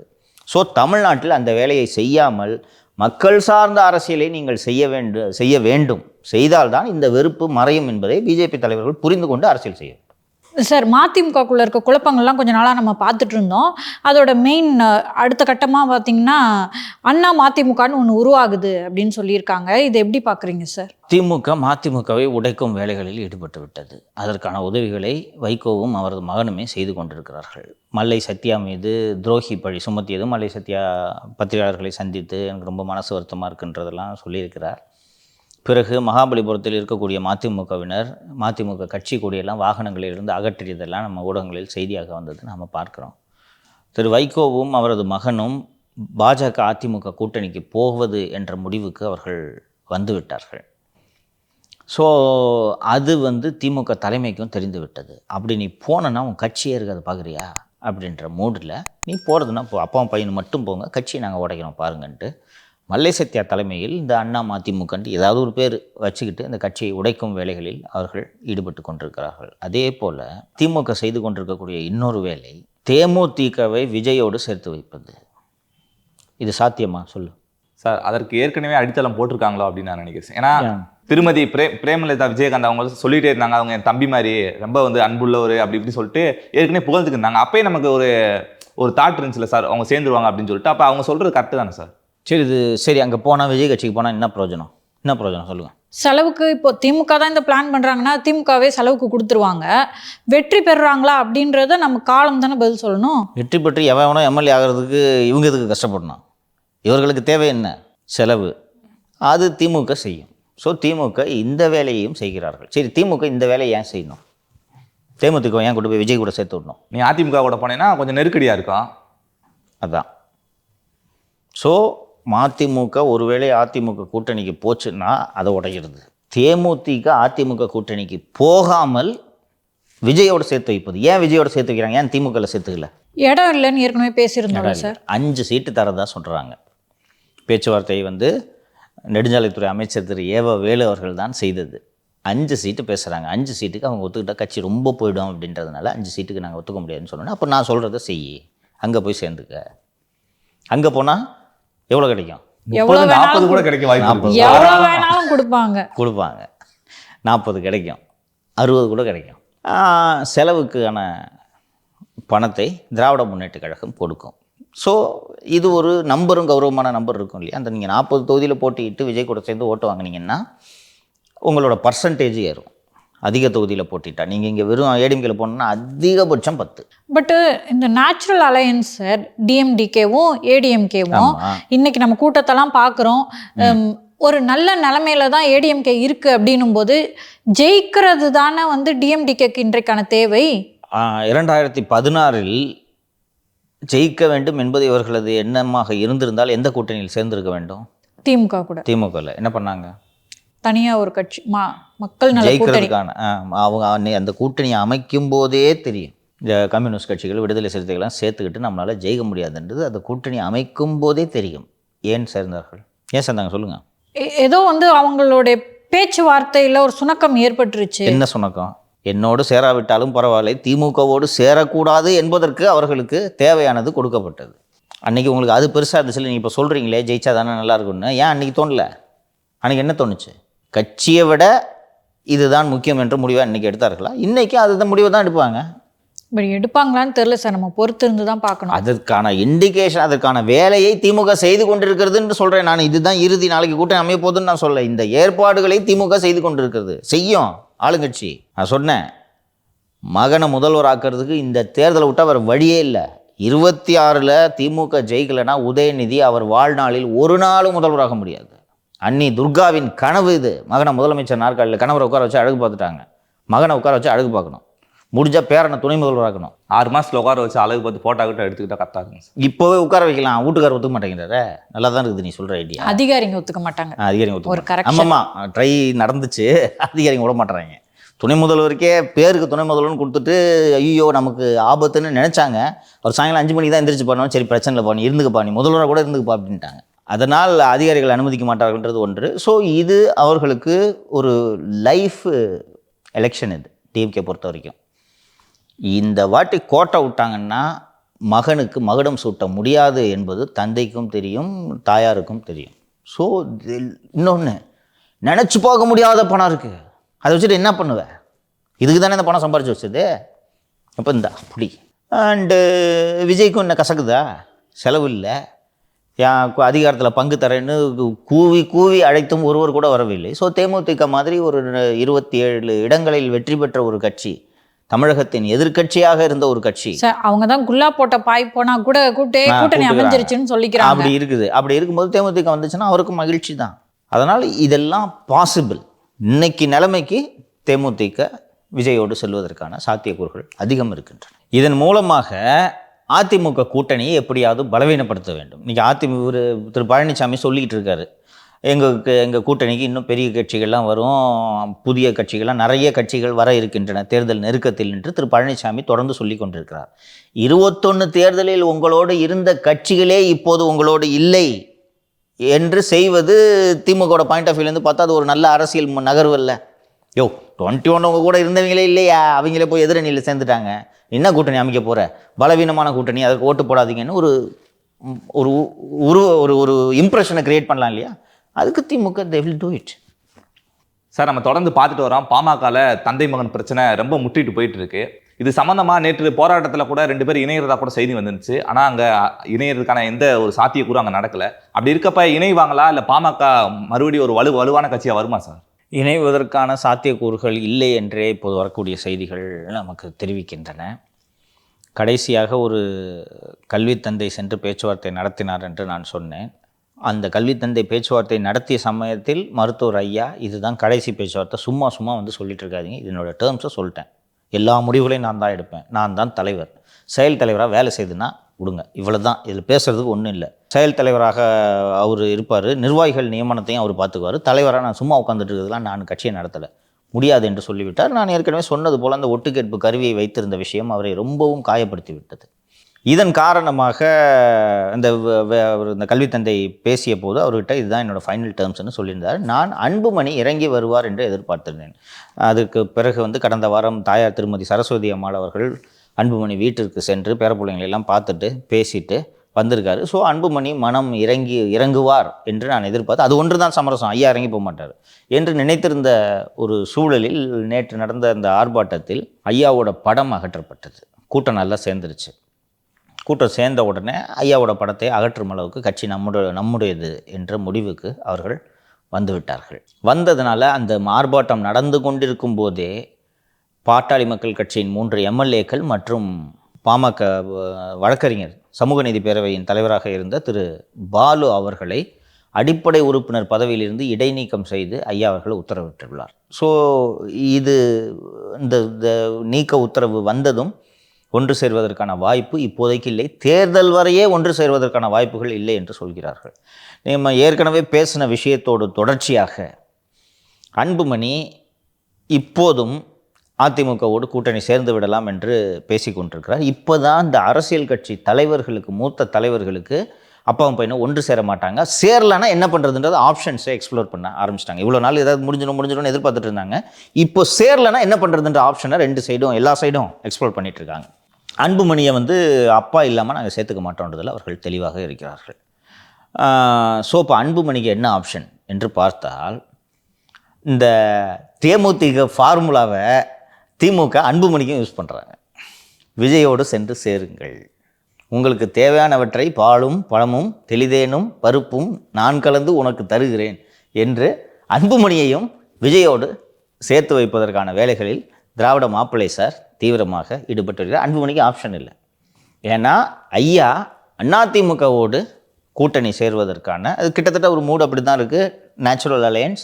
ஐயாவுக்கு நம்ம காலத்தில் கண்ணு முன்னாடி இன்னைக்கு நமக்கு ஆதரவாக நிற்கிற ஒரு 10 பேரை எம்எல்ஏவாக்கி பார்க்க வேண்டும் என்பதில் ஐயா உறுதியாக இருக்கிறார். அதற்கு வெற்றி பெறக்கூடிய கூட்டணி எது என்று பார்த்தால் அண்ணா திராவிட முன்னேற்ற கழக கூட்டணி. சரி, இப்போ அன்புமணியை ஏன் திமுக சேர்த்துக்காம தாவேக்காவுக்கு ஏன் அனுப்புது? அங்கே தான் கட்சியில் இடம் இல்லை சார். இடம் இல்லை. ஏன் பாமக போல் ஒரு அன்புமணி போல் ஒரு பெரிய கட்சி வந்தால் சேர்த்துக்கூடாதா? நம்ம ஆல்ரெடி பேசியிருக்கோம் ஐயாவோட தான் கட்சி நிற்கிது அப்படின்னு சொல்லிட்டு. ஸோ பிரித்து திமுக கூட்டு போகிறாங்க அப்படின்னா ஆட்டோமேட்டிக்காக அதுக்கான பலன்களை அதிமுக பெறுறதுக்கான வாய்ப்புகள் இருக்குது. அது மட்டுமல்லாமல் விடுதலை சிறுத்தைகள் இருப்பதால் அன்புமணியை சேர்த்து கொள்வதில் ஒரு மிகப்பெரிய சிக்கல் திமுக அணிக்கு இருக்குது. சேர்த்துக்கிறது உங்களுக்கு சிக்கல் இல்லை. அது கட்சி அதெல்லாம் தாண்டி பணத்தை கணத்து செலவு பண்ணி கொண்டு வந்துலாம் ட்ரை பண்ணுவாங்க. பட் விடுதலை சிறுத்தைகள் இருப்பதால் விடுதலை சிறுத்தைகளை காங்கிரஸின் அழுத்தம் காரணமாக இப்போது விசிகேவை டிஸ்டர்ப் பண்ணக்கூடிய நிலைமையில் திமுக இல்லை. விசிகேவை டிஸ்டர்ப் பண்ணால் மொத்த கூட்டணியும் கலைஞ்சு போகக்கூடிய நெருக்கடியில் இருக்கிறார்கள். அதன் காரணமாக ஸோ அன்புமணி எதுக்கு விடணும், நீயும் போவாங்க, அன்புமணி தேமுதிக இதெல்லாம் போய் விஜய் தரப்பில் ஒரு வலுவான கூட்டணியாக இருந்து திமுக எதிர்ப்பு வாக்குகளை அந்த கூட்டணி அறுவடை செய்தால் நமது வெற்றி நிச்சயம் என்று திமுக தலைமை கருதுகிறது. புள்ளி விவரங்களும் அவங்க எடுக்கக்கூடிய சர்வேக்களும் அதைத்தான் சொல்கின்றன. அதாவது விஜயோட அணி கணிசமான வாக்குகளை வாங்க வேண்டும். வெற்றி தோல்வியை தீர்மானிக்கும் சக்தியாக விஜயுடைய கூட்டணி அமைய வேண்டும். விஜய் தனியாக இருந்தால் ஏற்படுற டேமேஜை விட விஜய் இது போன்ற கூட்டணியில் அமைத்தார் என்றால் அது ஒரு மக்கள் நல கூட்டணியாக உருவாகும். 16இல் அதிமுக பெற்ற வெற்றியை 26இல் நாம் பெறலாம் என்று திமுக தலைமை கணக்கு போடுகிறது. சார் நீங்கள் சொல்கிறபடி பார்த்தீங்கன்னா இப்போ விஜய் அவர்கள் வலுவாக எதிர்க்கிறது திமுகவை தான். அப்போ திமுகவோட அந்த வாக்கு ஃபுல்லாக பிரிச்சிட்டாருன்னா அப்போ திமுகவுக்கு சப்போர்ட் பண்ணுற மாதிரி தானே சார் ஆயிரும். ஆமாம், உண்மைதான். அப்புறம் எதுக்கு சார் எதிர்த்துக்கிட்டு அப்போ சும்மா வெளியே நாங்கள் திமுக எதுக்கு நாடகம் நடிச்சுக்கிட்டு இருக்குதா? நான் இந்த அமெரிக்க மாப்பிள்ளை வேஷத்தெல்லாம் நடிக்க மாட்டேன், ஹீரோவாக தான் நடிப்பேன்றதில் அவர் தீர்மானமாக இருக்கிறார். நேற்று அறிவிப்பு வெளிவந்திருக்கிறது. விஜயுடைய கட்சியின் சார்பில் மதுரையில் நடைபெற உள்ள அந்த மாநாட்டுக்கான விளம்பரங்களில் மக்கள் விரும்பும் முதல்வர் வேட்பாளர் விஜய் என்று விளம்பரம் செய்யுங்கள் என்று அறிவிப்பு வெளியாகிவிட்டது. ஸோ நான் கிட்டத்தட்ட ஒரு மாதம் முன்னாடியே விஜய் அதிமுக கூட்டணிக்கு வருவார்னு நான் சொல்லிக்கிட்டு இருந்தேன். ஒரு ஸ்டேஜில் இனி வரமாட்டார்ன்றதை நான் தெளிவாக சொன்னேன். ஏன்னா தலைவர்கள்ட்ட பேசின பிறகு இது நடக்காதுங்கன்றதை சொல்லிட்டாங்க. அதற்கு பிறகுதான் விஜய் அறிவித்தார், நான் தான் அப்படின்னு சொல்லிட்டு அந்த இதில் அறிவித்தார். அன்னைக்கே இந்த பேச்சு முற்றுப்புள்ளிக்கு வந்து விட்டது. ஆனால் அமித்ஷா அளித்த நேர்காணலில் விஜய் உங்கள் கட்சிக்கு வருவாருன்னா பின்னாடி பார்க்கலாங்க என்று சொன்னதனால் இன்னும் இந்த கருத்துக்கு ஒரு வலு இருந்து கொண்டிருந்தது. இதுக்கு இப்போ அடுத்தபடியாக மதுரை மாநாட்டில் மக்கள் விரும்பும் வேட்பாளர் விஜய் என்று விளம்பரம் செய்யுங்கள் என்ற அறிவிப்பு வந்த பிறகு அதிமுக பாஜக கூட்டணியில் விஜய் வருவதற்கான வாய்ப்புகள் 1% கூட இல்லை என்பதை நாம் புரிந்து கொள்ள வேண்டும். அதிமுக தலைவர்களே சில பேர் இன்னும் இல்லை வந்தாலும் வந்துடுவார் ஜனவரியில். அதாவது என்னென்னா பிஜேபி ஏதாவது ஒரு மேஜிக் பண்ணி கொண்டு வந்துடும் அப்படின்ற மாதிரி நம்பிக்கையில் இருக்கிறாங்க. அது கிடையாது என்பதை தான் அந்த விஜயோட அந்த கட்சி சார்பில் வந்திருக்கக்கூடிய அந்த அறிவிப்பு காட்டுகிறது. நேற்று சீமான் முதல்வர் வீட்டுக்கு போய் எதுக்கு போனார் தெரியுமா? எதுக்கு போனார்? முகாமுத்த அவர்கள் இறந்தனால அந்த துக்கம் விசாரிக்கிறதுக்கு போனாங்க. முத்து ஸ்டாலின் எல்லாம் கூட்டு குடும்பமாக இருந்தாங்களா சித்தரஞ்சன் சாலையில்? சொல்லுப்பா சார். அப்படி இல்லை சார், எல்லாம் ஸ்டாலின் ஃபேமிலி சார். அதாவது கலைஞரோட மகன் அப்படின்ற முறையில் அவருக்கு ஸ்டாலினுங்களுக்கு அண்ணா வரும். அப்படி இருக்கப்ப எல்லாம் ஒரு குடும்பம் ஒரு கட்டத்துல மயக்கம் போட்டு சீமான் அவர்கள் இருக்கப்ப நலம் விசாரிச்சாரு, என்ன நல்லா இருக்கீங்களாண்ணா, என்ன இப்போ உடம்பு எப்படி இருக்கு, உங்க உடம்ப பாத்துக்கங்க அப்படி சொன்னாரு. அந்த ஒரு நல்ல எண்ணத்துக்காண்டி போய் பார்க்கணும் அப்படின்னு சொல்லிட்டு அவர் போயிருக்காரு சார். அழகிரி அண்ணன் தானே, அழகிரிட்ட போய் விசாரிச்சிருக்கலாம்ல. நேற்று சீமானுக்கு ராமநாதபுரத்தில் நிகழ்ச்சி இருந்தது, டிக்கெட்டுகள் பதிவு செய்யப்பட்டன. ராமநாதபுரத்தில் மண்டபம் என்ற இடத்தில் காமராஜருக்கு சிலையை அந்த ராமநாதபுரம் திராவிட முன்னேற்ற கழக மாவட்ட செயலாளர் திரு காதர் பாட்ஷா அவர்கள் காமராஜர் சிலையை திறந்து வைத்தார். அனைத்து சமூக தலைவர்களுக்கும் அதில் அழைப்பு விடுக்கப்பட்டிருந்தது. திரு சீமான் அவர்களுக்கும் அழைப்பு விடுக்கப்பட்டிருந்தது. டிக்கெட்டுகள் பதிவு செய்யப்பட்டு விட்டன. போயிட்டு அப்படியே அண்ணன்கிட்ட போய் துக்கம் விசாரிச்சிருக்கலாம்ல. எதுக்கு தவில் உத்தானெல்லாம் கூட்டிகிட்டு இங்கே அவசரமாக அந்த பயணத்தை ரத்து செஞ்சுட்டு எதுக்கு போனீங்க சொல்லு சார். அன்னைக்கு நலம் விசாரிச்சது மு க ஸ்டாலின் அவர்கள் தான். அப்போ அவர்கிட்ட தானே சார் போய் நலம் விசாரிக்கணும். அப்போ உங்களோட நோக்கம் முதல்வரை போய் சந்திக்கணும், கரெக்டா? இந்த பக்கம் திமுக நான் எதிர்க்கிறேன், ஒற்றை ஆளாக எதிர்க்கிறேன் என்று இப்படி கூவிக்கொண்டு சம்மதில்லாத வீட்டில் போய் துக்கம் விசாரிக்க. சரி, நான் கேட்குறேன், முத்துவும் ஸ்டாலினும் அப்படியே கொஞ்சம் கொலாவிக்கிட்டா இருந்தாங்க. நலிவடைஞ்சிருந்தார். அதிமுக ஆட்சி காலத்தில் முத்துவின் வீட்டுக்கு நிதி உதவி செய்தது செல்வி ஜெயலலிதா. பெரிய வீட்டில் இருக்கவங்க இப்படி வீணாக போகக்கூடாது என்று திராவிட முன்னேற்ற கழக மேடைகளில் ஜெயலலிதாவை அசிங்கமாக பேசிய தீப்பொறி ஆறுமுகம் என்பவர் உடல் நலிவுற்று இருந்தபோது அதிமுகவில் சேர்த்து அந்த அளவுக்கு நிதி உதவி செஞ்சது ஜெயலலிதா. திரும்பி பார்க்காத இந்த குடும்பம் தெரியுமா? அவரும் முழுமையாக மது பழக்கத்திற்கு அடிமையானவர். அவர் முத்து அவங்க மனைவி திரிபுர சுந்தரி ஏதோ என்று நினைக்கிறேன். அவங்க மனைவி முத்துவோட மனைவி உயிரோடு தானே இருக்காங்களா தெரியுமா? தெரியல சார். இருக்காங்க. நியாயமாக துக்கம் யார்கிட்ட விசாரிக்கணும்? மனைவிட்டு தான் சார். அதான் கேட்குறேன், ஜாயின்ட் ஃபேமிலியாக இருந்தாங்களா? இல்லை சார், அந்த செய்திகள்லாம் வந்து கண்ணுலேருந்து அப்படியே கண்ணு சிவந்து அப்படியே தண்ணீர் அப்படியே வலிஞ்சு அவ்வளோ மன வருத்தத்தில் இருந்த மாதிரி செய்திகள்லாம் வந்துச்சு. ஒருவேளை அதனால வந்து சீமான் அவர்கள் போய் சந்திச்சிருக்காரு. இதுதான் இவரோட வேலையே. நீ இப்போ ஃபஸ்ட் இயரில் இருக்கிற, நீ ஃபைனல் இயர் போகும்போது தெளிவாயிடுவேன். செகண்ட் இயர்லேயே ஓரளவுக்கு அறிவு வந்துடும் உனக்கு, ரைட்டா? இதுதான் வேலை. திமுக எதிர்ப்பு ஓட்டுகள் யாருக்கு போகும்? அதிமுகவுக்கு 100 ஓட்டு இருக்குது. திமுக எதிர்ப்பு ஓட்டு 100 ஓட்டு அதிமுகவுக்கு போச்சுன்னா அதிமுக ஜெயிச்சிருமா? அப்போ அந்த 100 ஓட்டில் 20 ஓட்டு வேறு யாராவது எடுத்தா யார் ஜெயிப்பா? திமுக ஜெயிக்கும். அப்போது அந்த திமுக எதிர்ப்பு ஓட்டை பிரிக்கிறதுக்கு யார் உதவுவா? நாம் தமிழர் கட்சி. அதுக்கு தான் போனது. கூட ஒரு 2-3 தவில் ஊற்றானுங்க, வாங்க போகலாம் கூட்டு போய் அவ்வளோ உறவா? பிரபாகரன் செத்ததுக்கு ராஜபக்சே போய் துக்கம் விசாரிப்பாரா? எதிரி தானே. அப்படியே நீங்கள் துக்கம் விசாரிங்க, இது ஒரு நல்ல பண்பு, நான் மறுக்கவில்லை. முத்து வீட்டுக்கு போங்கப்பா, மனைவி இருக்காங்கல்ல, உயிரோடு தானே இருக்கந்தம்மா, போய் என்னம்மா நல்ல பண்பு, நான் இல்லைன்னு சொல்ல. அவங்க வீட்டுக்குள்ள போயிருக்கணும். இல்லை, இதை ஒரு சாக்கா பயன்படுத்திட்டு முதலமைச்சர் அவர் சந்திக்கிறாருன்னு நீங்கள் சொல்கிறீங்க சார். அப்படியே இருந்தாலும் எதுக்கு போய் நேரடியாக சந்திக்கணும்? நீங்கள் சொல்கிற மாதிரியான பிரதிபலன்கள்லாம் நாம் தமிழர் மூலமாக கிடைக்குதுன்னா முதல்வர் இதை விரும்புவார். அவரை பற்றி தான் சொல்லியிருக்கேன்ல. அவர்கிட்ட போய் என்ன சொல்லுவாங்க? சார் சீமான் உங்களை பார்க்கணுன்னு விருப்பப்படுறார். அவர் எதுக்கு நம்ம பார்க்கணும் சார்? இந்த நேரத்தில் அவர் பார்த்தாருன்னா இமேஜ் என்ன அப்படியா வர சொல்லுங்கள். என்னன்னு சொல்கிறது? நல்ல ஆளாக இருந்தால் அப்பாயின்மெண்ட் கொடுக்கக்கூடாது இல்லையா? இதே போல் எடப்பாடி பழனிசாமி முதல்வராக இருந்தபோது அவரையும் சந்திச்சார், ஞாபகம் இருக்கா? என்ன இஷ்யூன்றதை சொல்கிறேன் நான். 8ஆம் வகுப்பு மாணவர்களுக்கெல்லாம் பொது தேர்வு அறிவிச்சாங்க. அப்போது ஞாபகம் இருக்கா? 8ஆம் வகுப்பு மாணவர்களுக்கு பொது தேர்வு வேணுமோ? ஆமாம் சார். அதை ரத்து பண்ணாங்க. அதுக்கு நன்றி தெரிவிக்கிறதுக்கு கல்வித்துறை அமைச்சர் செங்கோட்டையில பார்த்துருக்கணும் நீங்கள், பள்ளி கல்வித்துறை அமைச்சரை, முதலமைச்சரை. இதான் அண்ணனோட ஸ்டைலு, இதான் அரசியல். இது ஃபைனல் இயரில் உனக்கு தெளிவாக புரியும். அண்ணன் போனால் ஹெட்டுக்கு தான் சார் போவார். இடையில இருக்க யாரையுமே பார்க்க மாட்டார். போனால் ஹெட்டுக்கு மட்டும் தான் போவார். ஆமாம். இதை ஒரு வேலையாகவே செஞ்சுட்டு இருக்காரு. நேற்று நம்ம பேசணும்ல, நேற்று முந்தா நாளோ பேசணும்ல, ஒரு 10 தொகுதியை தேர்ந்தெடுத்து இந்த 10 வருஷம் உழைச்சிருந்தானா ஜெயிச்சிருக்கலாம். நேரம் உங்களுக்கு அந்த நாம் தமிழர்லேருந்து எந்த நிர்வாகி விலகினாலும் இவர் கவலையே படுறதில்ல. கவனிச்சிருக்கீங்களா நீங்கள்? இப்போ நார்மலாக இப்போ இந்த அன்வர் ராஜா விலகினது நம்ம வந்து இவ்வளோ பெருசாக விவாதிச்சுக்கிட்டு இருந்தோம். கிட்டத்தட்ட கடந்த 1 வருடத்தில் மட்டும் நாம் தமிழில் இருக்கக்கூடிய முக்கிய நிர்வாகிகள் அத்தனை பேரும் போய்விட்டார்கள், தெரியுதா? நேற்று அப்படிதான் சார். நான் சரின்னு சொல்லிட்டு இந்த நேற்று நம்ம நாம் தமிழர் கட்சி சம்மந்தமாக பேசியிருந்தது நம்ம பொலிட்டிக்கல் சேனலில் இதாக இருந்துச்சு.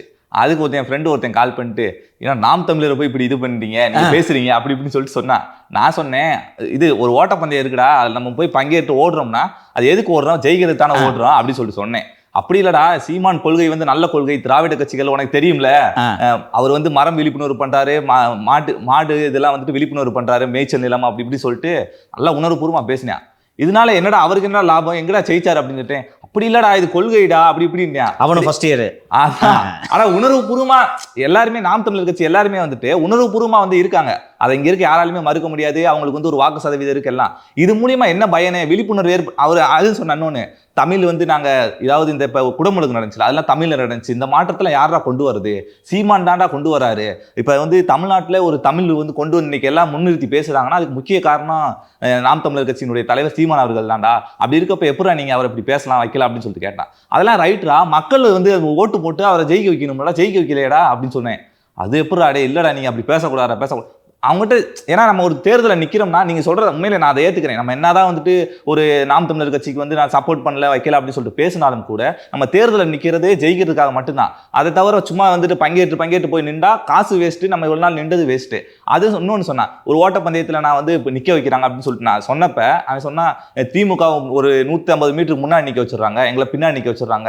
அப்படின்னா நீங்கள் வரதுக்கு இன்னும் 40 வருஷம் ஆகும். அந்த 40 வருஷம் கழிச்சு நாங்கள் உங்களை மும்முனை போட்டியாக எடுத்துக்கிறோம், 2வது முனை போட்டியாக எடுத்துக்கிறோம்டா, இப்போ எடுத்துக்க முடியாதான்னு சொன்னா. அதுக்கு இல்லடா அப்படிலாம் இல்லடான்னு சொல்லிட்டு அந்த தம்பிக்கிட்ட ஷோ முடிஞ்சோன்னா ஃபோன் பண்ணி கேளேன், நாம் தமிழர் கட்சி ஆரம்பித்த பிறகு தான் தமிழே காப்பாற்றப்பட்டது, இல்லைன்னா தமிழ் நேரம் செத்துருக்குன்னு சொல்லுவாங்க. அந்த அளவுக்கு மூளைச்சலவை. இதுதான் அண்ணனோட திறமை. நேற்று வந்து அடிச்சு விட்டாரா, காமராஜர் இறந்தப்போ அண்ணா தான் ரொம்ப அழுதாருன்னு சொன்னாங்கன்னு சொல்லிட்டு போகிற போகல நடிச்சு விட்டு போயிடுறாரு. அப்போ அந்த தம்பிக்கிட்ட போய் நீ சொன்னா பார்த்தியா எவ்வளோ பெரிய விஷயம், காமராஜர் செத்தப்ப அண்ணா இவ்வளோ தூரம் அழுதுருக்காரு, யாராக்காவது தெரியுமான்னு நினச்சிக்கிட்டு இருப்பான். போய் கூகுள் பண்ணி பார்த்தேன்னா அண்ணா 69 செத்தாரு, காமராஜர் 75 செத்தாருன்றது தெரியும். புரியுதா? இந்த மாதிரி சின்ன பசங்களை வச்சுக்கிட்டு ஏமாத்துறதுக்கு தான் நாம் தமிழர் கட்சியே இருக்குது. புரிஞ்சுக்குங்க. வெற்றி ஒன்றுதான் இலக்கு. விஜயும் இதை உணர்வார். விஜய் இன்னைக்கு தேர்தலில், விஜய் இன்னைக்கு முதல் தேர்தல், இதில் வந்து நான் தனியாக நிற்கிறேன், நான் ஜெயிச்சு காட்டுறேன், டெஸ்ட் பண்ணுவேன்றாரு. 10 தேர்தலில் நின்ட்டார் சீமான். 2009 நீங்கள் பார்த்தீங்கன்னா 10 தேர்தலில் நின்று இன்னும் சும்மா பயிற்சி, வென்றால் மகிழ்ச்சி தோற்றால் பயிற்சியை எடுத்துன்னு கடை. நீ சொல்கிற மாதிரி எவ்வளோ எனர்ஜி வேஸ்ட்டு. உன் பசங்க இப்போ அந்த தம்பி இருக்காரு, நீ இருக்கிற நம்பி போகிறீங்கல்ல பின்னாடி, இல்லை பயிற்சி எடுக்கிறது தான் போகிறேன்ட்டு உன் பாயில் இருக்குது எல்லாத்தையும் உருவிட்டு உனக்கு தெருவில் விட்டுட்டு போயிட்டே இருக்கிறது. அதுக்கப்புறம் நான் இந்த மாதிரி அண்ணனோட கொள்கை பிடிக்கலன்னு சொன்னா, போடா நான் தாண்டா கட்சி, நீ எல்லாம் தேவையில்லைன்னு சொல்றது இதானே பண்றாரு. இன்னொன்று சார், இப்போ நாம் தமிழர் கட்சி இருக்குன்னா அதுக்கு ஒரு அடையாளமா சீமான் அவர்கள் மட்டும்தான் இருக்காங்க. அப்படி இருக்கப்ப இன்னமும் நாம் தமிழர் கட்சி வந்து ஒரு மக்கள் மத்தியில் உயிரோட இருக்குன்னா அது காரணம் ஒரு பிரஸ் மீட்டை சந்திக்கிறதா இருக்கட்டும், ஒரு பிரச்சனைகள்லாம் போய் குரல் கொடுக்கறதா இருக்கட்டும். நாளைக்கு அவர் இல்லைன்னா இந்த நாம் தமிழர் கட்சின்னு ஒன்று இருக்குமானா அப்படின்றத கேள்விக்குறி. ஏன்னா யாரும் இந்த அளவுக்கு வந்து ஒரு வேகமா யாரும் பணியாற்ற முடியாது. பேசும் நபர்கள் யாரும் வளர்ந்து விடக்கூடாது என்பதில் அவர் கவனமாக இருக்கிறார் என்பதையும் நீங்கள் பார்க்க வேண்டும். 2 அருமையான இளைஞர்கள் அந்த கட்சியின் சீமானுக்கு அடுத்தபடியாக சீமானின் முகமாக அந்த கட்சியில் இருந்தார்கள். ஒன்று கல்யாண சுந்தரம், இன்னொன்று ராஜீவ்காந்தி. கல்யாண சுந்தரம் பேசுறதை பார்த்துருக்குல்ல டிவிலெல்லாம். கல்யாண சுந்தரம் அதிமுகவுக்கு சென்று விட்டார், ராஜீவ்காந்தி திமுகவுக்கு சென்று விட்டார். ஓகேங்களா? இவங்கெல்லாம் வரிசையாக, அது போக இன்னும் எனக்கு பேர் நினைவில்லை, வரிசையாக வந்து தட பெரியசாமி உள்ளிட்ட எவ்வளவோ பேரை, தட சந்திரசேகர பெரியசாமின்னு தெரில, வரிசையாக சொல்லி கொண்டு போகலாம். ஏன் இவ்வளோ பேரும் வெளியேறாங்க? ஏன் அவர் அதை அனுமதிக்கிறாரு? இப்போ சொன்னீங்கல்ல, ஒரு அன்வர் ராஜா வெளியில் போனாருன்னு கூப்பிட்டு பேசணும் அப்படின்னு சொல்கிறீங்க. ஏன் யார்ட்டுமே பேசலை? நான் ஒருத்தன் தான். நீ அவசியம் இல்லை. யாரும் வளர்ந்து விடக்கூடாது.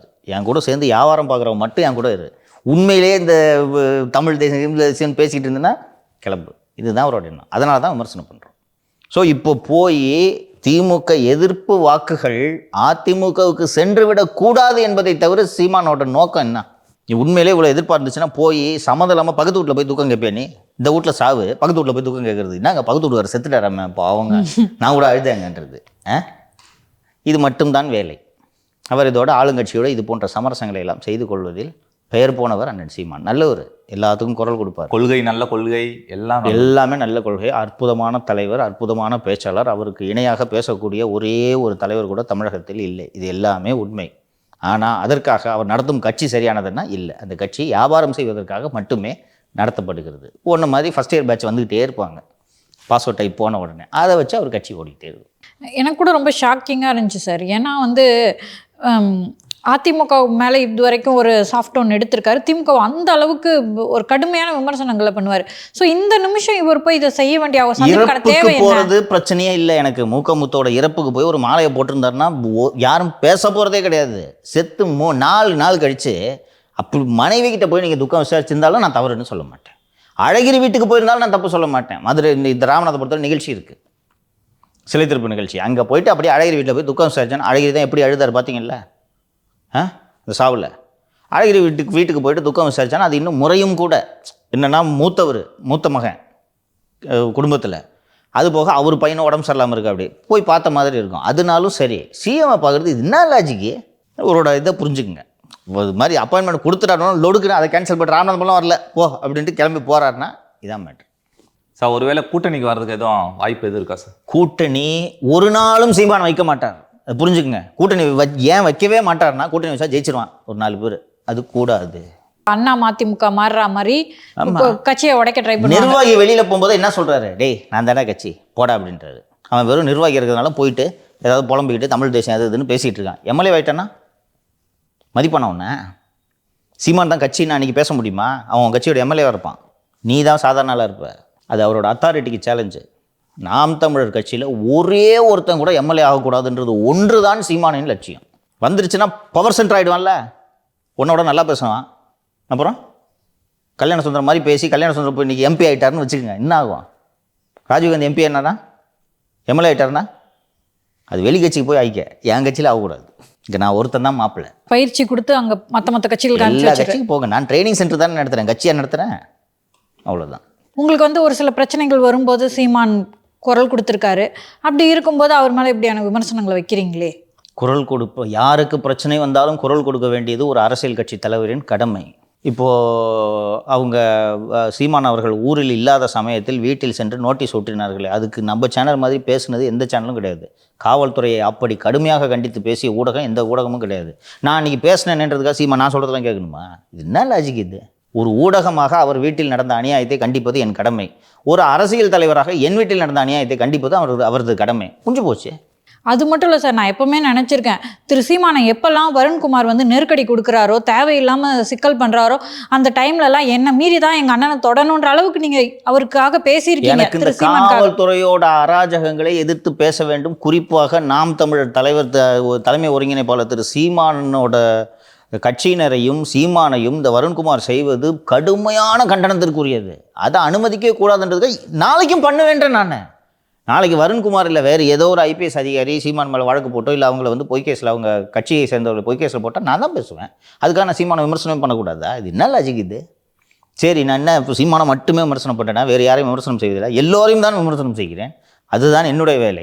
அவருடைய வேலையை அவர் செய்யும். சார் இன்னொன்று சார், நாம் தமிழர் கட்சியை சேர்ந்தவர்கள்லாம் ஒரே ஒரு குற்றச்சாட்டை வைக்கிறாங்க. அவங்களும் ஒரு கேள்வியும் வைக்கிறாங்க. என்னன்னா, நம்ம வந்து சொன்னீங்க 3 முனை போட்டி அப்படின்னு சொல்லிட்டு, ஒன்று வந்து திமுக அதிமுக, அடுத்து வந்து டிவிகே. அப்படி இருக்கப்ப ஏன்னா இதுக்கு முன்னாடி வந்துட்டு தேர்தல் 8% வாக்கு வாங்கியிருக்கு என்டிகே. அப்படி இருக்கப்ப எதற்காக சார் ஒரு 3வது முனை போட்டி அவங்கள சேர்க்காம டிவிகேவை சேர்த்ததுக்கான காரணம் என்ன சார்?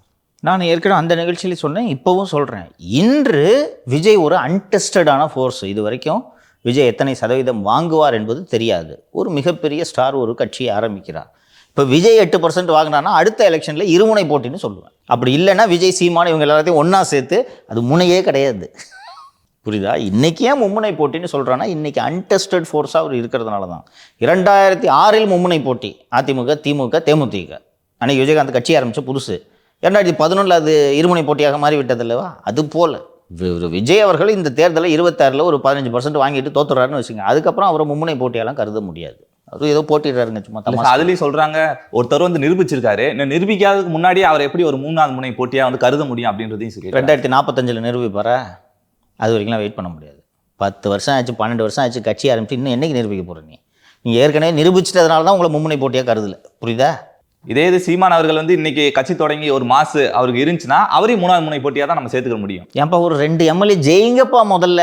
இல்லை சார், இதெல்லாம் வந்து தொடர்ந்து அவங்க வந்து கேட்டே இருக்காங்க. ஏன்னா அவங்களுக்கு வேலை இருந்து அந்த ஃப்ரெண்டுக்கிட்ட பேசணும்ல, அப்படி கேட்டுக்கிட்டே இருப்பாங்க. அவங்களுக்கு வேலையே இல்லையா? ஃபர்ஸ்ட் இயரில் அப்படி தான் இருப்பாங்க, ஃபைனல் இயர் பையன்கிட்ட பேசு. இல்லை சார், நான் இன்னொன்று பார்க்குறேன் சார். இப்போது காமராஜர் அவர்களை வந்து திருச்சி சிவா பேசுகிறாங்க, உடனே காங்கிரஸ்லேருந்து ஒரு குட்டி அரைச்சிற்றம் உருவாகுது. ஒரு அரைச்சிற்றம் வரும்போது முதலமைச்சர் அவர்கள் சொல்கிறாரு குளிர்காய பார்ப்பாங்க, கேர்ஃபுல்லாக இருங்க, அமைதியாக இருங்க அப்படின்னு சொல்கிறாரு. ஏன்னா அவங்கள நட்பு சக்தி ஒன்றா இணைஞ்சு வேலை பார்க்கணுன்ற ஒரு மனப்பான்மையில் சொல்கிறாங்க. இன்னைக்கு வரைக்கும் நம்ம திரு சீமான் அவர்களுக்காக நின்றுருக்கோம். அப்படி இருக்கும்போது நம்மளை நட்பு சக்தியாக பார்க்காம ஜஸ்ட்டு மும்முனை போட்டின்னு சொல்லலை. அப்போ நீங்கள் என்ன பண்ணணும், நாங்கள் மும்முனை போட்டின்னு நீங்கள் நிரூபித்து காட்டுங்க, அதுதானே எங்களுக்கு சந்தோஷம். நீங்கள் அண்ணன் சீமான் அவர்கள் ஜெயிக்கணும்னு தான் நினைக்கிறோம். அதை விட்டு எதிரி சக்தி மாதிரி அவ்வளோ மோசமான விமர்சனங்களை வச்சு எதிர்த்தரப்பில் தள்ளி விடுறாங்க. எதிர்த்தரப்புக்கு அவங்க தள்ளினாங்கன்னா நாம் எதிர்த்தரப்புக்கு போவதெல்லாம் இல்லை. இது போல அறிவு வளர்ச்சி குறைந்தவர்களை வைத்து தான் அவர் கட்சியே நடத்துகிறார் என்பதை நீங்கள் புரிந்து கொள்ளுங்கள். நீங்கள் இப்போ சொல்கிறோம், ஆமாம் அவர் சொல்கிறது கரெக்டு தானே, நம்ம மும்முனை போட்டியா, எல்லா தேர்தலையும் எல்லா தொகுதியிலையும் வேட்பாளரை போட்டு கூட்டணி வைக்க மாட்டேன்னு சொல்லி தோக்கிறதுக்குன்னே தேர்தலில் போட்டிட்டு இருக்கோம். அப்புறம் நம்மளை எப்படி ஒரு போட்டியாக கருதுவாங்கன்ட்டு யோசிச்சு பார்த்தா தெரியும். இல்லை சார், நாங்கள் ஜெயிச்சு காட்டுவோன்ற முடிவை கூட நீங்கள் எடுக்கலாம், அது தேவை எடுக்கலாம். அவ்வளோ மோசம், அனாவசியம். வன்மத்தை கொட்ட வேண்டிய தேவை என்ன? அதனாலதான் அரைகுறை அறிவு வளர்ச்சி உள்ளவர்களையாக பார்த்து கட்சியில். ஏன்னா இப்போ நம்ம மேல வந்து விமர்சனங்களை வச்சது திரு சீமான் அண்ணன் கிடையாது, சுத்தி இருக்கவங்க. நம்ம இன்னைக்கு ஒரு சமூக பணியை பார்த்துட்டு இருக்கோம், அவ்வளோ இன்னல்களுக்கு மத்தியில் உட்காந்துருக்கோம். ஸோ நம்ம மேல இப்படி வன்மத்தை கொட்ட வேண்டிய தேவை என்ன இருக்கு? ஜெயிச்சு காட்டுங்க, நீங்க ஜெயிச்சா நாங்க என்ன வருத்தமா பட போறோம்? அவர்களுக்கு அறிவு குறைவாக இருக்கிறது என்பதற்காக நாமும் அறிவு குறைந்து நம்மளது விமர்சனங்களை சீமான் மீதெல்லாம் திருப்ப முடியாது, புரியுதா? கூட இருக்கிற தவில் வித்துவான்களுக்கு அறிவு குறைவு, அதனால் அவர்கள் இப்படித்தான் பேசுவார்கள். அவர்கள் இப்படி இந்த அளவு அறிவோடு இருப்பதனால்தான் சீமானால் கட்சி நடத்த முடிகிறது என்பதை புரிந்து கொள்ளுங்கள். நீங்கள் நான் தமாஷ்க்கு சொல்லத விவரமானவனே கேள்வி கேட்பான், யோ என்ன விவரமானம் பூரா வெளில போயிட்டு இருக்கான் தெரியுதா, யோ 12 வருஷமா பயிற்சி பண்ணினுக்கிற, நீ என்ன பயிற்சி பண்ணுறதுக்காக தான் நீ தேர்தலில் போட்டிட்டியான்னு கேட்கணும்ல. ஆனால் நமது வேலையே பயிற்சி எடுப்பது என்று புரிந்தவர்கள் தான் அங்கே இருக்கிறார்கள். இது நம்ம நிதிஷோட ஃப்ரெண்டு மாதிரி இருக்கிறவங்கெல்லாம் இல்லை, என்னைக்காவது ஒரு நாள் நிலம் சிக்கும் போல இருக்குது, சிக்கிற வரைக்கும் நம்ம வந்து நிலத்தை விடாமல் நம்ம நிற்போம், அன்றைக்கி பட்டா போட்டுக்கலான்ட்டு இது போன்ற இளைஞர்கள் இருப்பார்கள். நேற்று போன அந்த தவில் வித்துவான்களுக்கெல்லாம் சீமான் போலவே வியாபாரம் செய்வதை முழு நேர வேலையாக வைத்திருப்பதால் அவர்களுக்கு இதுதான் வசதி. எவ்வளோ கொள்கை உள்ளவன் பூரா வெளியில் போயிட்டான், என்னங்க இந்த மாதிரி நடக்குதுன்ட்டு. ஆனால் எவ்வளோ கதையை சீமான் சொன்னாலும் கூடவே இருக்கிறாங்கன்னா அதோட நோக்கம் வியாபாரம் தான். இப்போ எதுக்கு தேர்தலில் போட்டிடுறாங்கிறது தெரியுதா? இன்னொன்று சார், யதார்த்த அரசியலை புரிஞ்சுக்கிட்டாலே இந்த மாதிரியான கேள்விகள்லாம் கேட்க தோணாதோ அப்படின்னு நான் நினைக்கிறேன். புரியாதனால தானேப்பா அண்ணன் கூட இருக்காங்க. சார், நம்ம வந்து ஆல்ரெடி பார்த்துருந்தோம், பார்க்கிங்க்கு பணம் கொடுக்காதீங்க, ஏன்னா வந்து அந்த டெண்டரே விடலை, so it's kind of loot அப்படின்றது மீண்டும் அதே மாதிரியான ஒரு செய்தி வந்திருக்கு. என்ன இந்த வாட்டி வந்து அஃபிஷியலாகவே சென்னை மாநகராட்சி யாரும் பணம் கொடுக்காதீர்கள் என்பதை அறிவித்து விட்டார்கள். நம்ம அந்த செய்தி பேசி 2 மாதம் இருக்குமா, 2 மாதமாக சென்னை மாநகராட்சி இதற்கு தீர்வு காணாமல்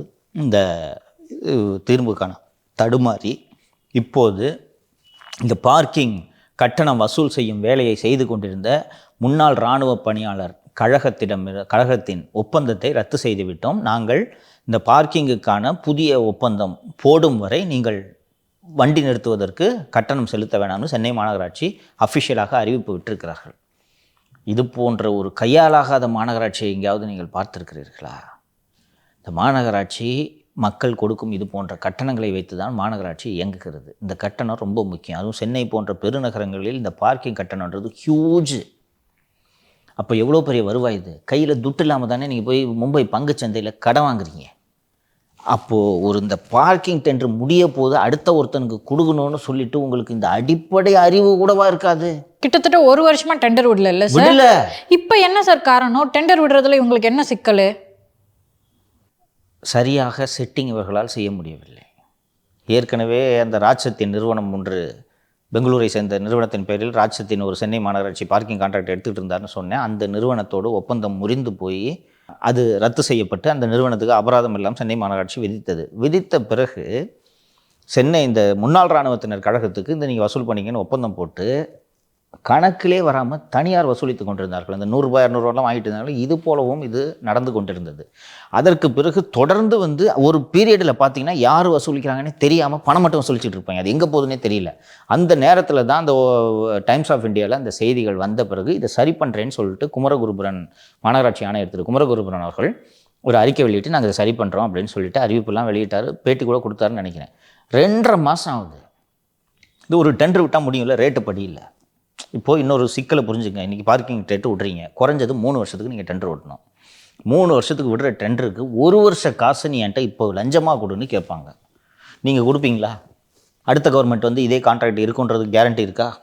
யார் வருவா டெண்டருக்கு? சிக்கல் புரியுதா? என்ன சிக்கல்னு கேட்டிங்கல்ல, புரியுதா? டெண்டர் விடுறதுல என்ன சிக்கல்னு? இப்போது கொலாப்ஸ் பண்ணிவிட்டு இன்றைக்கி கொண்டு வந்து முட்டு சந்தில் விட்டுட்டாங்க, இன்றைக்கி டெண்டர் விடுறாங்க. 6 மாதத்துக்கு டெண்டருக்கு எவனாவது வருவானா? பார்க்கிங் கான்ட்ராக்ட் சாஃப்ட்வேர் டெவலப் பண்ணோம், புரியுதுங்களா? அதுலேயே வந்து நான் ஒரு சாஃப்ட்வேர் நாங்கள் டெவலப் பண்ணியிருக்கோம், அதை சீக்கிரம் இம்ப்ளிமெண்ட் பண்ணுறோன்றாங்க. பட் சாஃப்ட்வேர்லாம் டெவலப் பண்ணி அதை பார்க்கிங்க்கு அந்த பார்க்கிங் டெண்டருக்கு வர்றதுக்கு அவகாசம் எங்கே இருக்குது? ஜூலையில் இருக்கும், ஜூலை முடிஞ்சு போச்சுன்னு வச்சுங்க, ஆகஸ்ட் இன்னொரு 6 மாதம் இருக்குது. 6 மாதத்துக்கு யார் டெண்டருக்கு வருவா? இதனால் துட்டே கொடுக்காத இப்படி ஒரு கையாலாகதமான இதுக்கு நடுவில் சார் பத்திரத்தை அவங்க வெளியிட்டாங்க, அதுக்கு வட்டியெல்லாம் கொடுப்பேன்னு சொல்லியிருந்தாங்கல்ல சார், அது வெளியிட்டாங்கல்ல, அது அப்போ வெளியிட்டாங்க. அப்போ அதுக்கெல்லாம் வட்டியெல்லாம் வேற கட்ட வேண்டியிருக்கு இவங்க. இன்னும் அது 20 வருஷம் கழிச்சு தான் பாண்ட் ரெனியூ ஆகும். 10 வருஷம் பாண்ட் அது. இன்றைக்கி வாங்கினீங்கன்னா 10 வருஷம் கழிச்சு அடுத்து வர கவர்மெண்ட் கட்டிக்கிட்டு போகுது, நமக்கு என்ன இருக்குது? அதுக்கு தான் கடை வாங்குறது. சார், டிஎஸ்பி சுந்தரேசன் அவர்களுடைய விவகாரம், அவருக்கு வந்து இந்த சஸ்பென்ஷன் உத்தரவு வந்துடுச்சாங்க சார்? வந்துடுச்சு. 19/7 நாளிட்ட அரசாணையின்படி தீரஜ்குமார் உள்துறை செயலாளர் கையெழுத்திட்டிருக்கிறார். அதில் அவர் சுந்தரேசன் அவர்கள் சஸ்பெண்ட் செய்யப்பட்டுள்ளார். அவர் சஸ்பெண்ட் செய்யப்பட்டு மயிலாடுதுறையிலேயே இருக்க வேண்டும் என்று அரசு உத்தரவு பிறப்பிக்கப்பட்டுள்ளது. நம்ம ஏற்கனவே பேசியது போல் சஸ்பென்ஷனுக்கு பல காரணங்கள் கூறப்பட்டுள்ளன. அதில் 1-2 காரணங்களை மட்டும் சொல்லிவிடுகிறேன். He threatened, abused and taxed woman police inspector, due to which Inspector Tirumadi Annai Abirami has been subjected to untold miseries, forcing her to take the decision of committing suicide, which was prevented by her colleagues after consoling her. அன்னை அபிராமி என்ற காவல் ஆய்வாளரை கடுமையாக இவர் திட்டியதனால் அவர் தற்கொலைக்கு முயன்று அவர் உடன் பணியாற்றுபவர்கள் தடுத்த காரணத்தால் சஸ்பெண்ட் பண்ணுறேன் அப்படின்னு சொல்லியிருக்காங்க. இன்னொன்று, இவர் சுந்தரேசன் மாவட்ட கண்காணிப்பாளரை எதிர்த்து கேள்வி கேட்டுள்ளார். அப்புறம் தன்னுடைய குறைகளை இவர் மேலதிகாரிகளிடம் சொல்லவில்லை அப்படின்னு சொல்லியிருக்கார். ப்ரெஸ்ஸில் பேசுனதுக்கு தனியாக கொடுத்துருக்காங்க. மேலதிகாரியிடம் he has failed to approach senior officersன்னு சொல்லியிருக்காங்க. சீனியர் ஆஃபீஸர்ஸ் இவர் குறைய கேட்கலன்றது தானே இவரோட க்ரீவன்ஸே. அடுத்தடுத்து பார்த்தீங்கன்னா சீனியர் ஆஃபீஸர்கிட்ட குறைய சொல்லன்றது ஒரு கவுண்ட்டு, எஸ்பியை கொஸ்டின் பண்ணியிருக்கான்றது இன்னொரு கவுண்ட்டு. இவருக்கு சீனியர் ஆஃபீஸர் எஸ்பி.